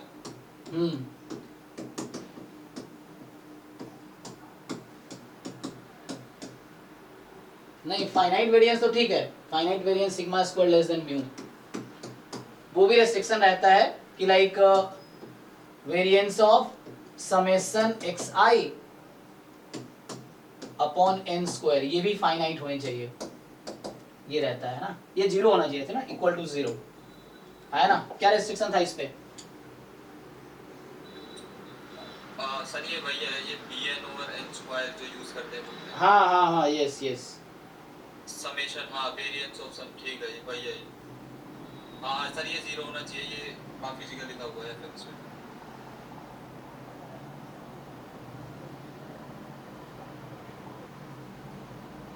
तो ये रेस्ट्रिक्शन में आता है उसके, है ना, ये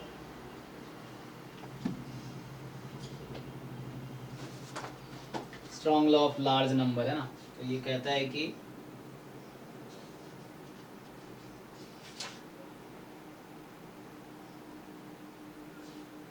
हाँ ऐसे कोई नहीं, ये तो एक वो आता है, कंडीशन है उसका, अदरवाइज डायरेक्टली भी आप लिख सकते हैं। ठीक है, ऐसे तो बुक में अगर स्टेटमेंट देखोगे तो ये भी लिखता है, या कई बार ये लिखता है फाइनाइट वेरिएंस लिखा था ना, तो इसमें तो इन्होंने लिखा है फाइनाइट फोर्थ मोमेंट, तो ये भी अलग अलग बुक में ऐसा है। So with finite fourth moment, पता नहीं इसको जो सर अभी कौन से बुक से पढ़ रहे हैं? मैं तो अभी देख रहा हूँ, ये तो वीकर वैदिक वाली बुक है। गुरुवाटी, अच्छा। हाँ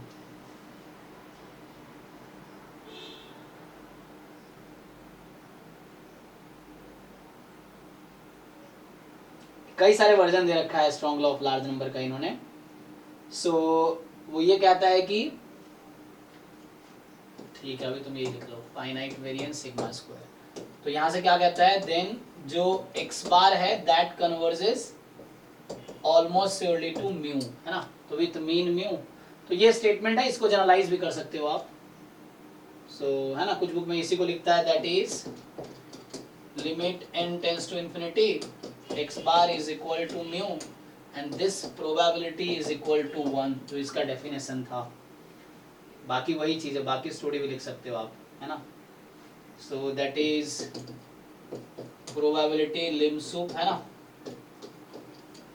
mod x bar minus mu more than epsilon, कितना आएगा ये, 0 जो लिख रहे थे हम। सो ऐसा आ जाएगा।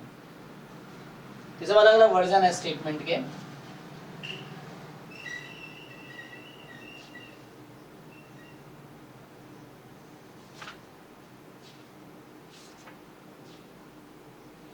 तो जैसे डेट का संडे को रखेंगे गाइडेंस वाला वो सेशन, सॉरी जैम का जा- सर्टिफिकेट का भी कभी रखिएगा। हाँ रख सकते हैं, उसमें एक्चुअली मेनली जो जैम वाले बच्चे हमारे हैं वो कुछ पुराने हैं ना, तो उनका होता है कि जो बच्चे क्वालिफाई किए हैं तो उनसे थोड़ा ज़्यादा भरोसा रहता है कि जो बता रहे हैं, इंटरेक्शन हो जाता है।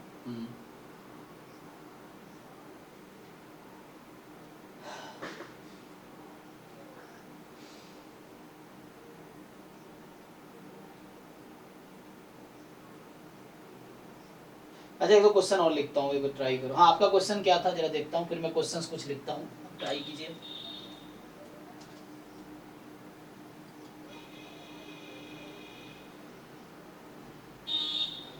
ये क्या कह रहा है आपके कि xn be a sequence of random variable for each it takes value this with probability 1/4 each। अच्छा तो ट्राई करके देखिए।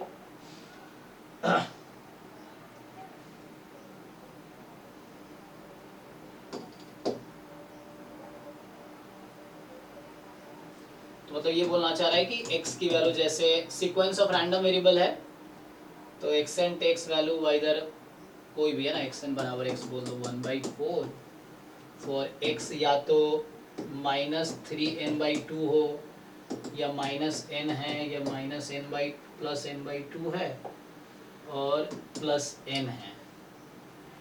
ओके तो आपसे क्या पूछ रहा है, सीक्वेंस ऑफ रैंडम वेरिएबल आपको बता रखा है yn है 1/n की power alpha summation xi upon i from 1 to n converges in probability. अच्छा ये कन्वर्जेस इन प्रोबेबिलिटी है, कन्वर्जेस इन प्रोबेबिलिटी टू 0, तो converges in probability to 0 if and only if.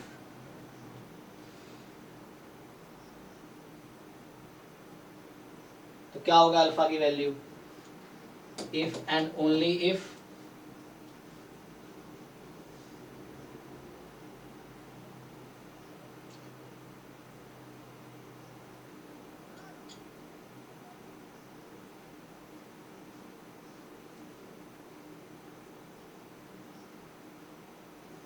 ठीक है, तो उस तरीके से भी सोच सकते हैं हम लोग। तो उसके लिए क्या करना पड़ेगा हमें कि this is more then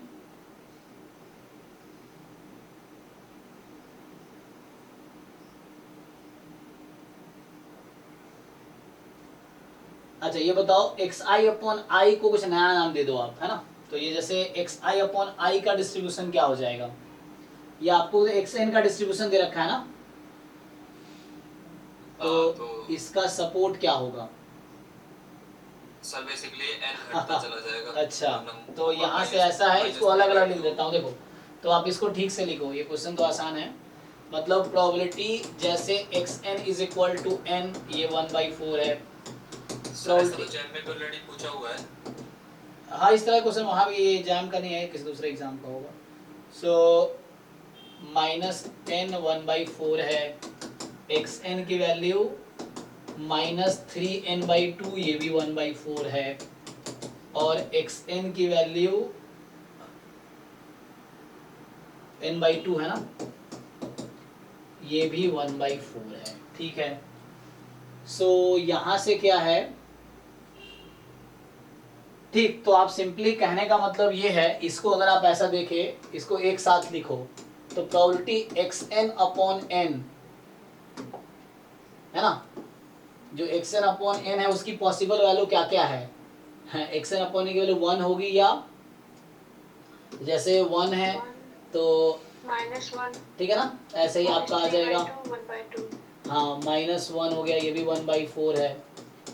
probability xn upon n आपका माइनस कितना है 3/2, ये भी 1/4 है, और xn/n 1/2, ये भी 1/4 है। तो ये आ गया आपका xn अपॉन n। देखो तो इसका कुछ नया नाम दे दो आप, ये जो है ना, सो लेट्स से इसका मैं कुछ नया नाम देता हूँ, तो yn हो गया 1/n की power alpha summation i from 1 to n, let's say इसका wi बोल दो आप।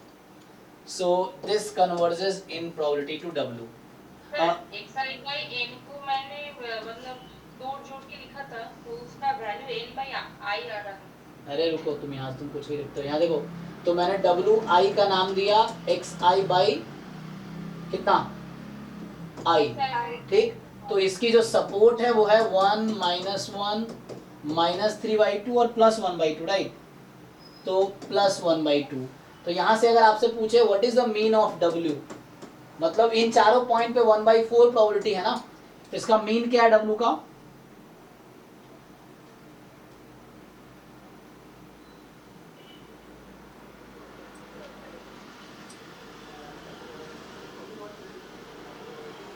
बोलिए।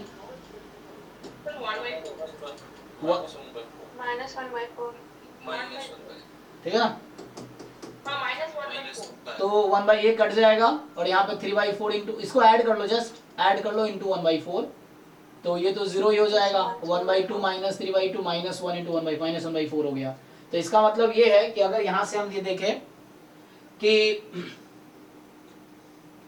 अगर आप ऐसे सोचो इसको कि n अपॉन n की power alpha, so 1/n summation wi I from 1 to n, so this converges in probability to 0। ये क्वांटिटी कहाँ कन्वर्ज कर रही है, मीन में कन्वर्ज कर रही है। So this quantity summation wi from, 1/4। है ना, so this converges in probability to -1/4 by weak law of large number, कि ये w बार ही तो है, w bar converges in probability to -1/4, it's mean. तो हमारे पास wi सैंपल है, तो w bar is converges to e of w -1/4। अब आप देखो तो ये क्वांटिटी जो है, अब यहाँ पे क्या है आपके पास, ये n की पावर यहाँ बची हुई है कितना 1 माइनस अल्फा, और ये w बार है, so this converges in probability to, ऐसा समझो w इंटू ना, वो भी लिख सकता हूं मैं 0 इंटू -1/4 अपनी मर्जी से, है ना। तो n टेंस टू इन्फिनिटी लगाओगे तो ये क्वांटिटी 0 पे कब जाएगी, क्वेश्चन ये है। ये 0 जाएगी अल्फा इक्वल टू, अब आप चेक करो, तो ये तो ऐसे तो 1/4 पे जाती, अब आपने दोनों तरफ क्या किया, अल्फा ग्रेटर देन 1 n की पावर 1 माइनस अल्फा रख दिया यहाँ पे आपने, और वहां भी n की पावर 1 माइनस अल्फा है, तो n टेंस टू इन्फिनिटी पे ये वैल्यू 0 पे कब जाएगी, जब अल्फा ग्रेटर देन 1 होगा। मतलब है ना. सो 1 माइनस अल्फा जो यहाँ पे है, that 1 minus alpha has to be negative greater than 1. Greater than 1. Sir zero पे जाना चाहिए ना. हाँ नेगेटिव होना तो चाहिए. जीरो पे तभी जाएगा जब नेगेटिव होगा,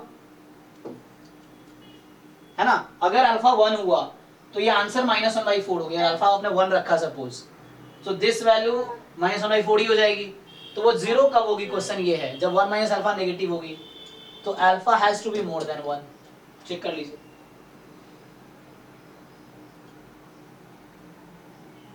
ठीक है ना. तो स्टोरी क्या है, ये -1/4 को जीरो बना दे रहा है. तो जीरो क्यों बन रहा है, क्योंकि ये इसका कोएफिशिएंट है. देखिए weak law of large number का क्वेश्चन हो गया ये वाला. सो सिंपली यहाँ पे आपको weak law of large number लगाने, कन्वर्जेंस इन प्रोबेबिलिटी था तो हमने weak law of large number लगाए. बस ये क्वांटिटी जीरो पे जाना चाहिए तो उसके लिए आ गया अल्फा मोर देन 1. ये आंसर है. ठीक है, मैं कुछ क्वेश्चन लिखता हूँ, अभी आप ट्राई कीजिए.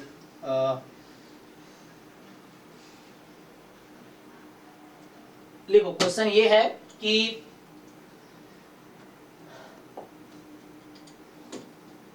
मान लो 5वां नंबर क्वेश्चन. क्वेश्चन ये बोला हुआ है कि आपके पास है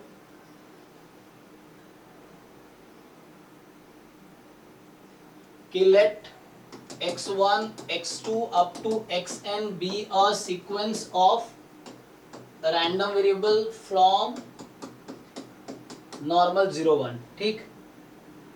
सो सीक्वेंस ऑफ IID है. ठीक है ना.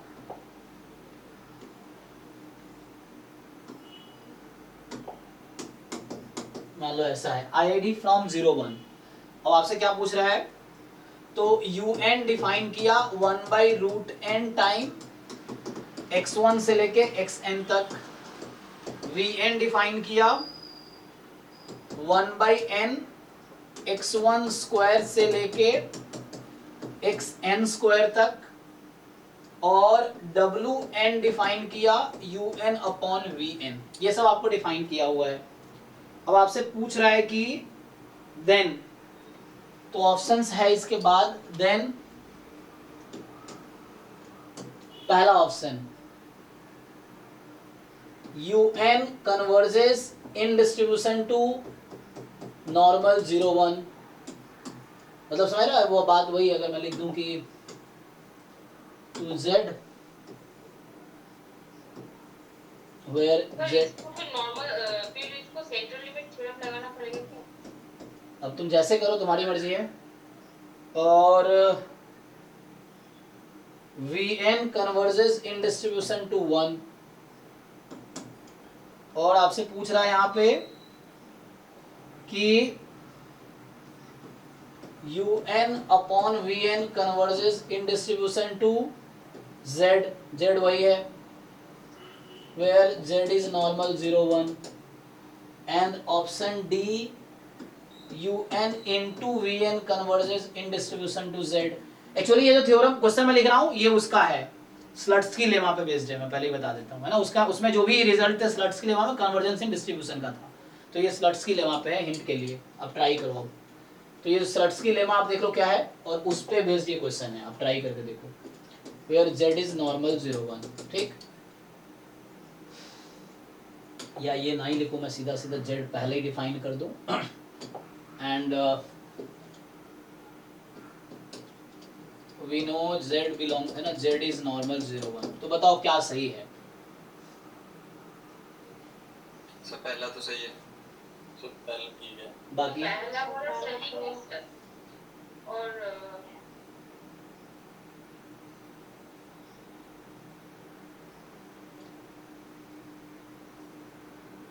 अच्छा UN बने W1 बोल देता हूँ इसको मैं. तो UN upon VN is WN. C में क्यों रेशियो लिखना. WN converges in distribution to Z, वही बात है. एंड UN इनटू VN है बाद में.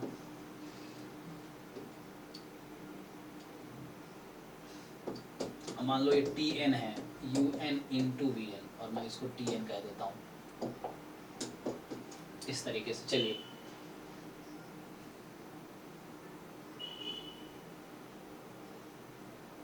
तो स्लट्स की लेवा देखिए और ट्राई कीजिए. तो ओके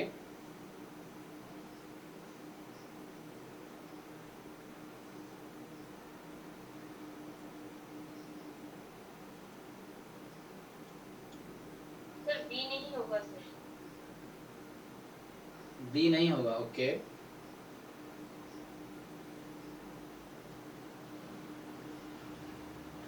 सी वाला होगा। ठीक है,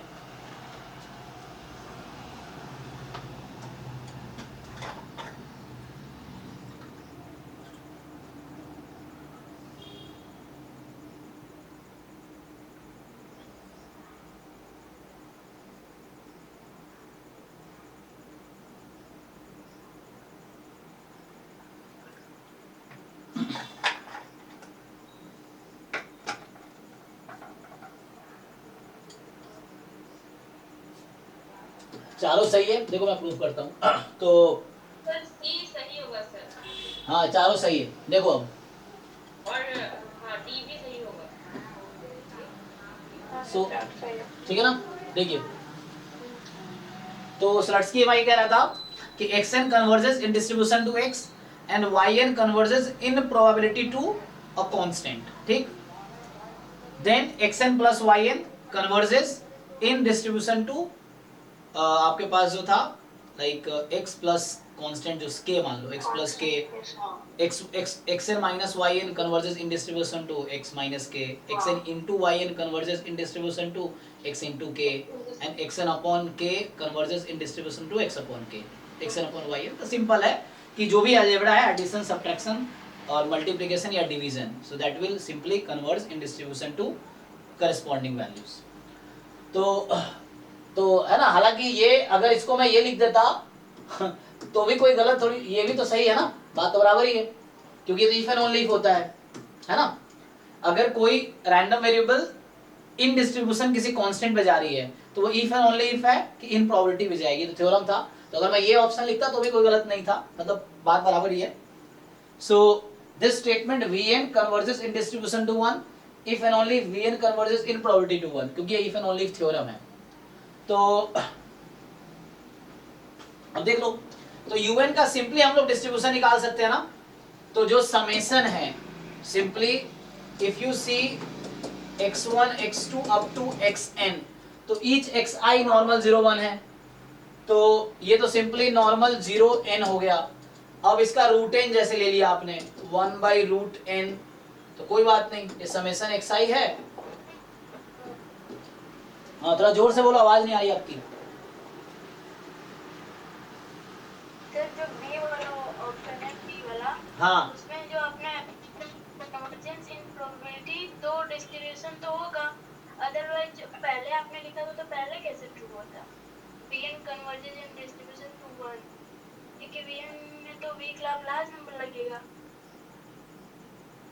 इसमें नहीं, अगर आपने ये प्रूव किया तो आपने ये भी प्रूव कर दिया, ये थ्योरम है। मैं तो बोल रहा हूँ कि in general convergence in probability imply convergence distribution in general, but अगर वो कांस्टेंट पे कन्वर्ज कर रही है तो दोनों इफ एंड ओनली इफ है।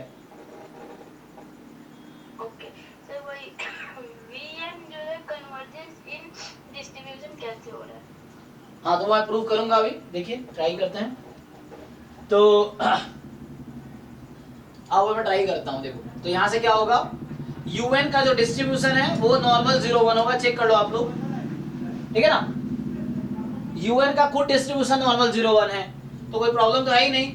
अगर un का डिस्ट्रीब्यूशन ही नॉर्मल 0 1 है तो un का अगर आप CDF लिख लो एट z, तो वो z के CDF के इक्वल आएगी एट z। आप लिमिट लगा दो तो भी कोई इसको कोई प्रॉब्लम नहीं है ना। यस तो सर। पहला तो सिंपल है, मतलब बहुत सिंपल इसीलिए क्योंकि un का खुद डिस्ट्रीब्यूशन नॉर्मल 0 1 है, तो un खुद नॉर्मल 0 1 है, तो वो ऑब्वियसली दैट विल कन्वर्ज इन, क्योंकि लिमिट से उसको कोई फर्क पड़ेगा नहीं, क्योंकि इसमें n कहीं है नहीं कि n तुम्हें पुट करने की जरूरत पड़ेगी। सो सिंपली ये हो गया। सेकंड वाला क्या है कि मुझे अब चेक करना है Vn कन्वर्जेस इन डिस्ट्रीब्यूशन। तो Vn का डिस्ट्रीब्यूशन देखो, सो ईच xi नॉर्मल 0 1 है, तो each xi square chi square 1 है, सो ईच xi स्क्वायर का सम क्या होगा जी? Pi square n n square square. n। हाँ ये काई स्क्वायर n हो गया, जो कि गामा में n/2 कॉमा 2 होगा। अगर मैं ये वाला पीडीएफ, सही बात है, n/2 1/2 भी ठीक है, और डिपेंड करता है पीडीएफ कौन सा ले रहे हैं, तो n/2 1/2 भी लिख सकते हैं। तो तो अगर पीडीएफ में ये वाला ले रहा हूँ 1 बाई गामा अल्फा बीटा की पावर अल्फा एक्स की पावर अल्फा माइनस 1 ई की पावर एक्स बाई बीटा, तो अगर आप ये पीडीएफ लेंगे सो इस पीडीएफ के हिसाब से chi square N is gamma N by 2 comma 2, क्योंकि आप 2 रखेंगे ना तो यहाँ 2 की पावर ये हो जाएगी। अगर न्यूमरेटर लेता तो 1/2 रखना पड़ता, ठीक। अगर बीटा को न्यूमरेटर में लेता हूं तो इसके हिसाब से पीडीएफ के हिसाब से ये होगा।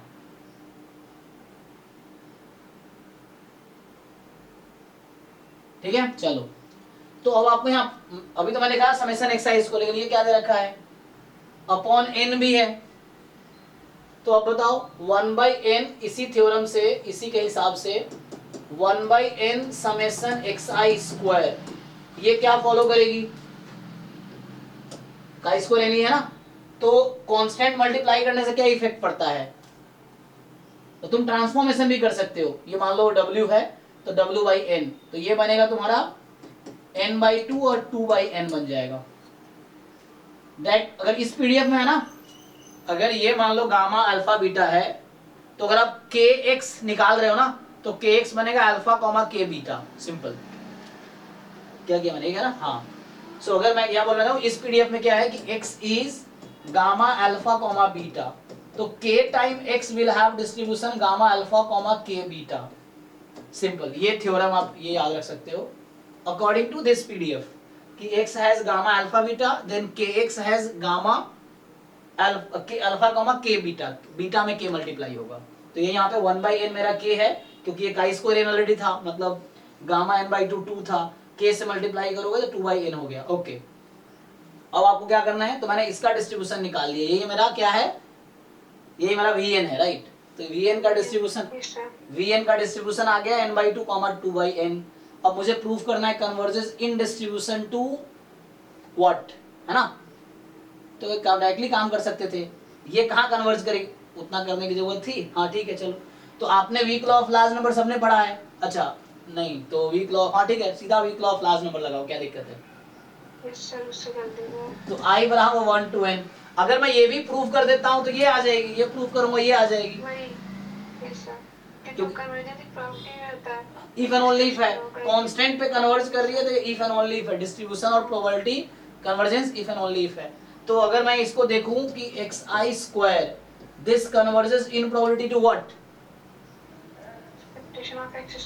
एक्सप्रेशन x स्क्वायर, ऐसे 1/2/2/n तो 1 हो रहा है। अच्छा एक मिनट, तो मैं क्या कर रहा हूँ, हाँ ठीक है इसका मीन ले लो, लेकिन पता है क्या है इसका मीन कितना आएगा, जस्ट इसका मीन निकाल लो, अल्फा बाई बीटा 1 है, वैसे भी आ जाएगा। यहाँ से क्या आता है, यहाँ से अगर तुम चेक करते ईच xi स्क्वायर का डिस्ट्रीब्यूशन कितना है, काई स्क्वायर 1, काई स्क्वायर 1 का मीन कितना होता है, मीन 1 तो ये सब करने की जरूरत भी नहीं थी जितना मैंने किया है, वो तो यहीं से आ जाएगा। आप गामा पे चले गए। हाँ ये तो डायरेक्टली यहाँ से आ जाएगा, तो ये जो जितना स्टोरी कर रहे थे जरूरत ही नहीं थी, क्योंकि हाँ, मैं भी काई पे ही था, है ना। अगर xi स्क्वायर काई स्क्वायर 1 है तो ये क्या है, सेकेंड सैंपल मोमेंट है and that will converge to ex square, और वो x स्क्वायर मेरा यही तो है काई स्क्वायर 1, तो गामा वामा निकालने की जरूरत ही नहीं थी, उतना कोई जरूरत नहीं है, फिर तो डायरेक्टली आ जाएगा कि like each xi square chi square, 1/n है ना उसके। अरे हम 1/n का काम ही नहीं है मुझे अभी कल ही तो ये क्वेश्चन आरएथ मीन वाला कांसेप्ट लग गया। हाँ, जो weak law of large number कहता है कि rth sample moment will converge to rth population moment in probability, तो ये ex स्क्वायर है, और मैं बोलना चाह रहा हूँ कि x स्क्वायर का डिस्ट्रीब्यूशन 1/n हो जाएगा फिर तो 1, तुम किसी भी तरीके से करो आंसर 1 आएगा, मैं ये कहना चाह रहा हूँ। तो इतना स्टोरी की है उसकी जरूरत नहीं है, डायरेक्टली भी आ जाता, मतलब डायरेक्टली इसीलिए मैं ये बोल रहा हूँ कि जैसे होता है ना x1 x2 xn they are IID normal 0 1, simply समझो।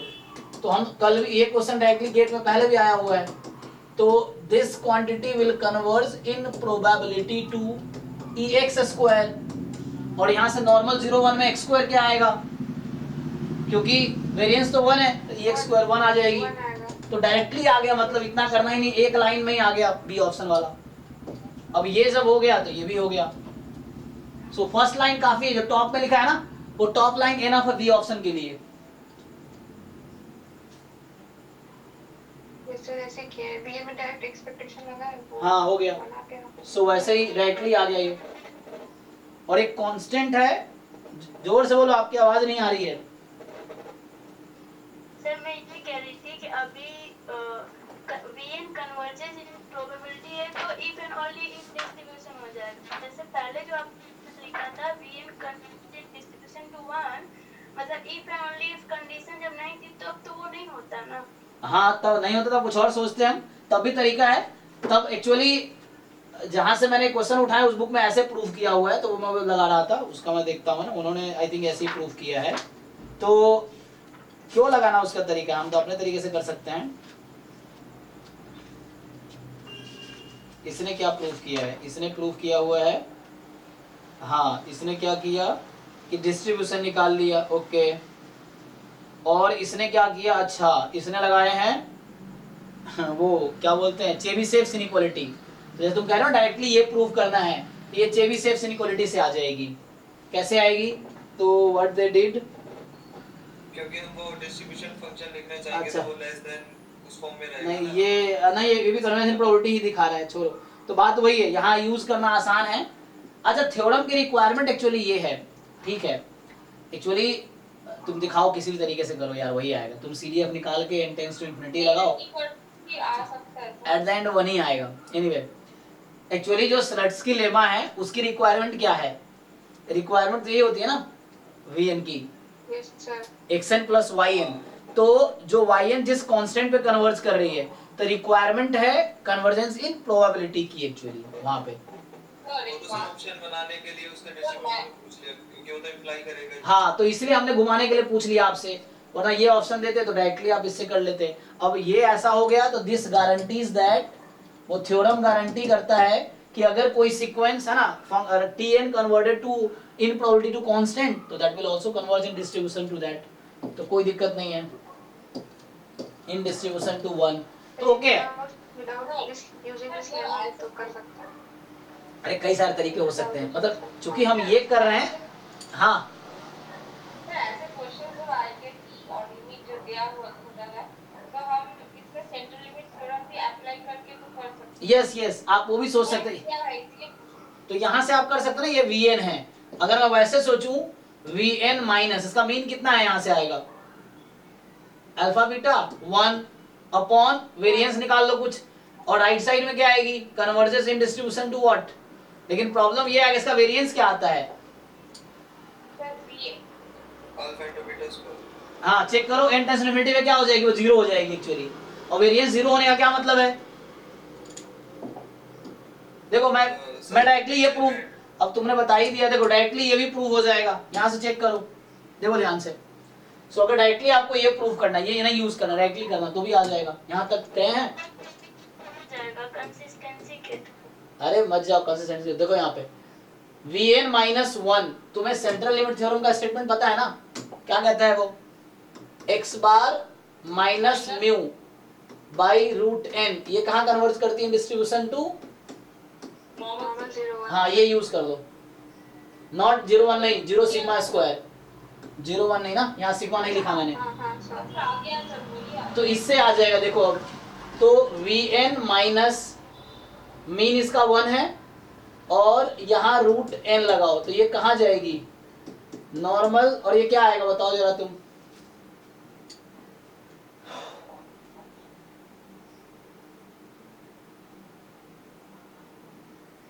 अच्छा Vn माइनस 1 का डायरेक्टली वेरिएंस निकालो, तुम Vn का वेरिएंस बताओ मुझे पहले, यहीं से तुम्हें समझ आ जाएगा। देखो एक्चुअली अगर तुमसे मैं पूछूं कि Vn का मीन बताओ तो 1, Vn का वेरिएंस बताओ जी मुझे, ये इसमें बड़े 2 हुआ सर। वेरिएंस से बनी आएगा। अल्फा बीटा स्क्वायर 1 नहीं आएगा, 0 आएगा, चेक करो, 0 आएगा सर। सब घूम रहे हवा में, तुम हवा में बातें करते, तुम लोग भान क्यों नहीं करते, नहीं मैंने किया सर। चुपो। मीन क्या है यहाँ पे, अल्फा बीटा, वेरिएंस क्या है, alpha beta square, mean alpha beta ना, वेरिएंस अल्फा बीटा स्क्वायर, लगाओ यहाँ अल्फा बीटा स्क्वायर, क्या होगा, अल्फा इज, लिमिट लगाने पे रुको। हाँ एक्सपेंड कर लिया, फिर उसको मैंने सेंट्रल लिमिट थ्योरम लगाया। अरे यार उसके अंदर से मैंने 1 by अरे कैसे लगा दिया सेंट्रल लिमिट थ्योरम, इसका वेरिएंस क्या आ रहा है तुम्हारे पास, कैसे लगा दिया तुमने सेंट्रल लिमिट थ्योरम, क्या लगाया तुमने मैंने सिंपल? इसको नहीं लिया, मैंने 1/n को सेपरेट कर लिया। हाँ फिर मैंने x1 square plus x square को 5 स्क्वायर n कर लिया। फिर उसको एक्सपेक्टेशन पे निकाल लेंगे कि e of x 5 square equal to n हो रहा है, फिर वेरिएंस स्क्वायर हो रहा है, फिर वैसे करके हम n को अरे वेरिएंस लेने पे नीचे जो n है उसका स्क्वायर होगा तो 2n/n स्क्वायर में 2/n इंफिनिटी में 0 हो जाएगा ना फिर से। सर उन्होंने कांस्टेंट ही छोड़ दिया, ध्यान तो दिया ही नहीं।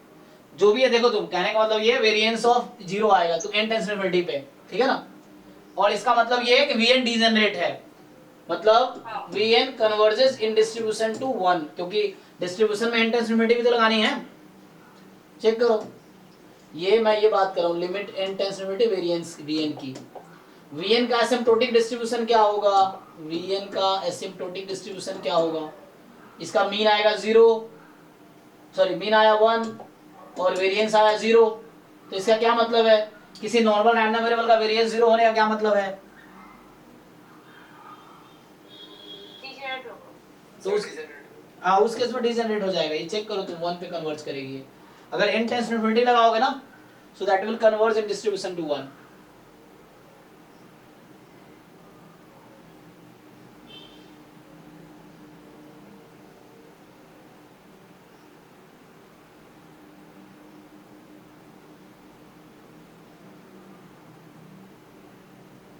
तुम कैसे भी कर लो यार, तुम देखो यही ठीक है, इतना लंबा चौड़ा मत करो, ठीक है। अब यहाँ से क्या हो गया? wn कन्वर्जेस इन z। अब इतना तुम सीधा स्लट्स की लेमा यूज करो, यहाँ पे आ जाएगा तुम्हारा रिजल्ट, ठीक है। तो हमने अभी तक क्या देखा कि un converges in distribution to z and vn converges in probability to 1। तो ये हमारी रिक्वायरमेंट है स्लट्स की लेमा की कि un कहीं z पे कन्वर्ट कर रही है, vn 1 पे कांस्टेंट पे कन्वर्ट करेंगे प्रोबेबिलिटी। तो थ्योरम कहता है कि un plus vn will converge in distribution to z plus 1, minus में माइनस हो जाएगा।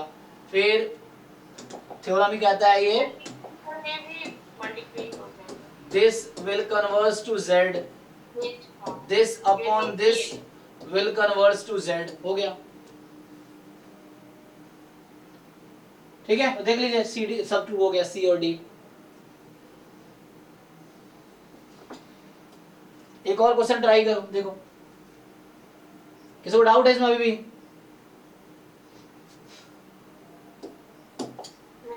देखो सेकंड क्वेश्चन, अभी मान लो 6 क्वेश्चन है।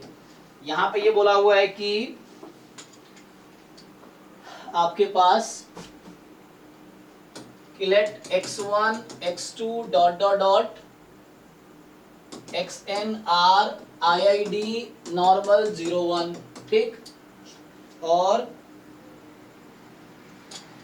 जो un है यहाँ पे वो x1 upon x2 x3 upon x4 x2n minus 1 upon x2n, vn है x1 स्क्वायर से लेके xn स्क्वायर तक। तो ये सब स्लट्स की लेमा का एप्लीकेशन है, उस पे करना है आपको। देन ऑप्शन ए है un converges in distribution to what? Cauchy होगा तो 0n होगा। 0n हो जाएगा, बट 0n पे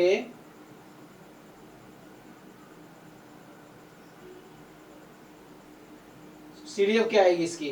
अच्छा इसका एवरेज नहीं ले ले, देखता हूँ क्वेश्चन में क्या है एक्चुअली। ये होगा 1/5 tan इनवर्स। और vn कहाँ जाएगा? vn तो सेम ही क्वेश्चन है लेकिन n नहीं है यहाँ पे। तो ये तो ये जस्ट आंसर पाई स्क्वायर में जाएगा सर, पाई स्क्वायर n में जाएगा। हाँ का स्क्वायर n में जाएगा, सही बात है।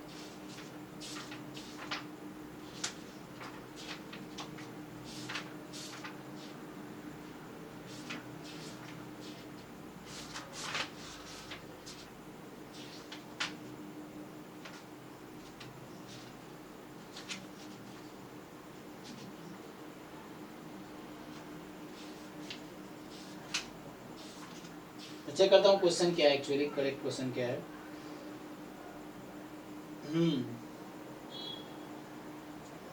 अब आपसे ये पूछ रहा है एक्चुअली, ये यूएन के बारे में नहीं पूछ रहा, आपसे ये पूछ रहा है एक्चुअली इसके बारे में तो यहाँ 1/n अगर कर दें तो क्या होगा, और यहाँ पे तुम्हारे पास 1/n यहाँ भी कर दे तो क्या होगा, यही था ना पीछे।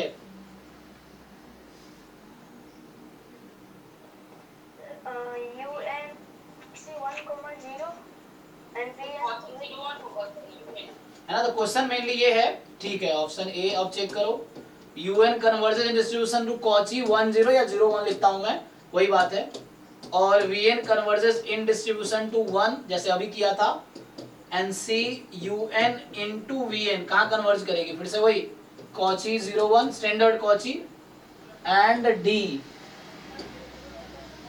और d में un upon vn again converge in distribution to Cauchy 0 1 only, right. Check कर लो, यस सर, सिमिलर स्टेटमेंट हो जाएगा। तो हाँ, मतलब वही स्लैट्स की लेमा से। तो ये तो हमने अभी प्रूव भी किया है कि उतना नहीं करना है, this converges in probability to ex square simply, and ये हमारे पास जस्ट 1 है, तो इतना हो गया। तो ये इंप्लाई करता है कि दैट विल कन्वर्ज, है ना, जो vn है that converge in distribution to 1 also, तो इतना ही काफी है। लेकिन रिक्वायरमेंट हमारी यही है स्लट्स के लिए, कन्वर्जन इन प्रोबेबिलिटी की ही रिक्वायरमेंट है, उसकी नहीं। तो ऑप्शन बना दिया है लेकिन जरूरत उसकी है। और उसके बाद ये तो सिंपली दिख जाएगा, अगर 1/n ले लिया तो ईच है ना, कॉची 0 1 है और सम के एन टाइम, n से कैंसिल कर दो तो हट जाएगा, IID है ना ये, तो आ जाएगा, यही आ जाएगा, ठीक है। तो इसका मतलब ये सारे ऑप्शन यहाँ भी ट्रू हो जाएंगे,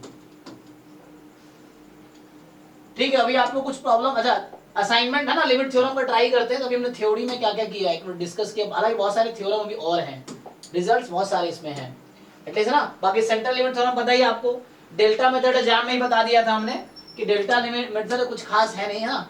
जैसे एक स्टेटमेंट डेल्टा मेथड जो है कि, तो असाइनमेंट ये ट्राई करके आते हैं, कल डिस्कस करते हैं इसका असाइनमेंट सॉल्यूशन, फिर उसके दौरान और थ्योरी की जरूरत पड़ेगी तो वो हम करेंगे। जो लिमिट थ्योरम का गेट का असाइनमेंट है वो भेज देता हूँ, बाकी और PYQ आप देख लो। और जैसे डेल्टा मेथड में कुछ है नहीं खास, है ना। सो ये है कि sequence of IID random variable है, x1 x2 xn are IID random variable जिसका mean mu variance sigma square है, जरूरी नॉर्मल है कोई भी है। तो आपने ये देखा, ये पहला फॉर्म जैसे x bar minus mu into root n, so that will converge in distribution to normal 0 sigma square, ठीक है।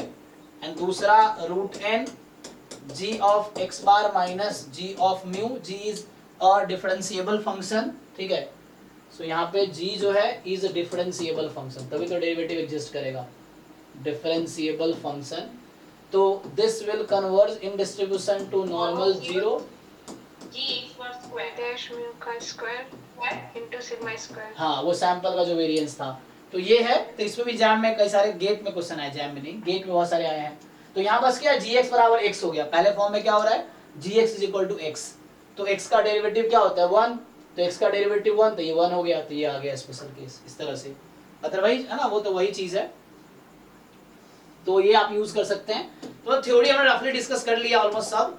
अब कुछ अगर क्वेश्चंस देखेंगे वहां जरूरत पड़ेगी तो एक्स्ट्रा बता दूंगा, बाकी ये हमने जो टॉपिक तो इंट्रोड्यूस कर ही लिया एटलीस्ट कि किसका क्या मीनिंग है, एटलीस्ट वो देखा हमने। Strong law of large number, central limit theorem, delta method, convergence in rth mean, इन दोनों में क्या रिलेशन है। कल भी थोड़े मैं थ्योरी बता देता हूँ अभी कि आरएथ मीन में और ये ऑलमोस्ट श्योर में क्या रिलेशन है। कुछ रिलेशन है, जैसे हमने भी देखा था ना कि ये इसको इंप्लाई करेगा, ये इसको अगर कांस्टेंट पे कन्वर्ज कर रही है, in general this implies this in general. और वैसे ही इन दोनों में भी थोड़े रिलेशन है, convergence almost surely convergence implies probability होता है आरएथ मीन। हाँ, इसका प्रोबेबिलिटी बहुत ज्यादा मतलब नहीं एक्चुअली, वहां कोई सीक्वेंस ऑफ ऑलमोस्ट श्योर और लिमिट उस पे लेते हैं। मैं कल कुछ और क्वेश्चंस लेके आता हूं जिसपे ऑलमोस्ट श्योर कन्वर्जेंस पे है, या आपके पास डिफरेंट एग्जाम्स के क्वेश्चन है। क्या होंगी सर थ्योरी, हाँ, कहां से पढ़ के आऊंगी सर? आप कोई भी बुक देख लो, आप जो भी बुक आपको ठीक लगता है, कोई मतलब बहुत सारे बुक्स हैं, कोई एक बुक को रिपीटेडली पढ़ो, एक बार से नहीं होता, बार बार पढ़ोगे तो वो जाके समझ आता है। सो एक बार में तुम गुप्ता कपूर में देख लो, एक एक लाइन ढंग से पढ़ो, वो भी काफी है ना। अदरवाइज गुप्ता कपूर में इतना मतलब ये स्ट्रॉन्ग लॉ होगा शायद उसमें, है ना, कल बता तो रहे थे ये लोग। पता नहीं। Strong law of large number है, ये ऑलमोस्ट श्योर एंड आरएथ मीन, ये वाले नहीं। अच्छा ये सब हाँ, वैसे एक एक लाइन ही लिखी है उसमें तो ज्यादा मतलब strong law of large number कैसे बता दिया बिना ऑलमोस्ट श्योर कन्वर्जेंस से? सर एक एक लाइन लिखी है, मतलब बता दो मैं, ओह, मतलब अच्छा। पूरा लिखा है तो क्योंकि हाँ, उसमें क्वेश्चंस नहीं है उस पे। तो उससे ज्यादा अच्छा है तो मतलब हमारा जो बेसिक आप ये बुक पढ़ लो, वीके रॉयतकी वाली बुक पढ़ लो, चाहो तो एक एक लाइन पढ़ो। ये जो सर जॉन ए राइस की किताब आती है, राइस की भी अच्छी बुक आती है। किताब हाँ उसका अच्छा नहीं है, उसका क्वेश्चंस अच्छा होता है जॉन राइजिंग का, अच्छा। थ्योरी अच्छा नहीं है। अब ये वही तो करना है। बीएड क्वेश्चन देखो, क्वेश्चन सॉल्व करो, मेन क्या है ना, डायरेक्ट थ्योरी पढ़ोगे तो बहुत ज्यादा हम लोग समझ नहीं पाते, क्वेश्चन के थ्रू ज्यादा समझ आता है थ्योरी हमें।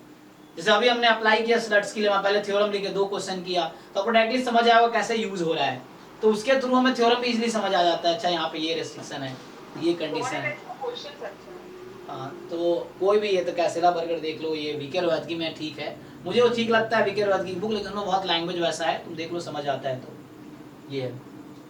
एनीवे तो कल क्या करेंगे, कल जो 7 to 9 12 क्लास होगी, कल मैं कुछ और थ्योरम्स दिखा दूंगा, फिर हम लोग ये वाला असाइनमेंट डिस्कस करेंगे लिमिट थ्योरम का, ये जो मैंने खोल रखा है, ये आप ट्राई करके आना, ये ग्रुप में होगा या मैं भेज दूंगा दोबारा, है ना।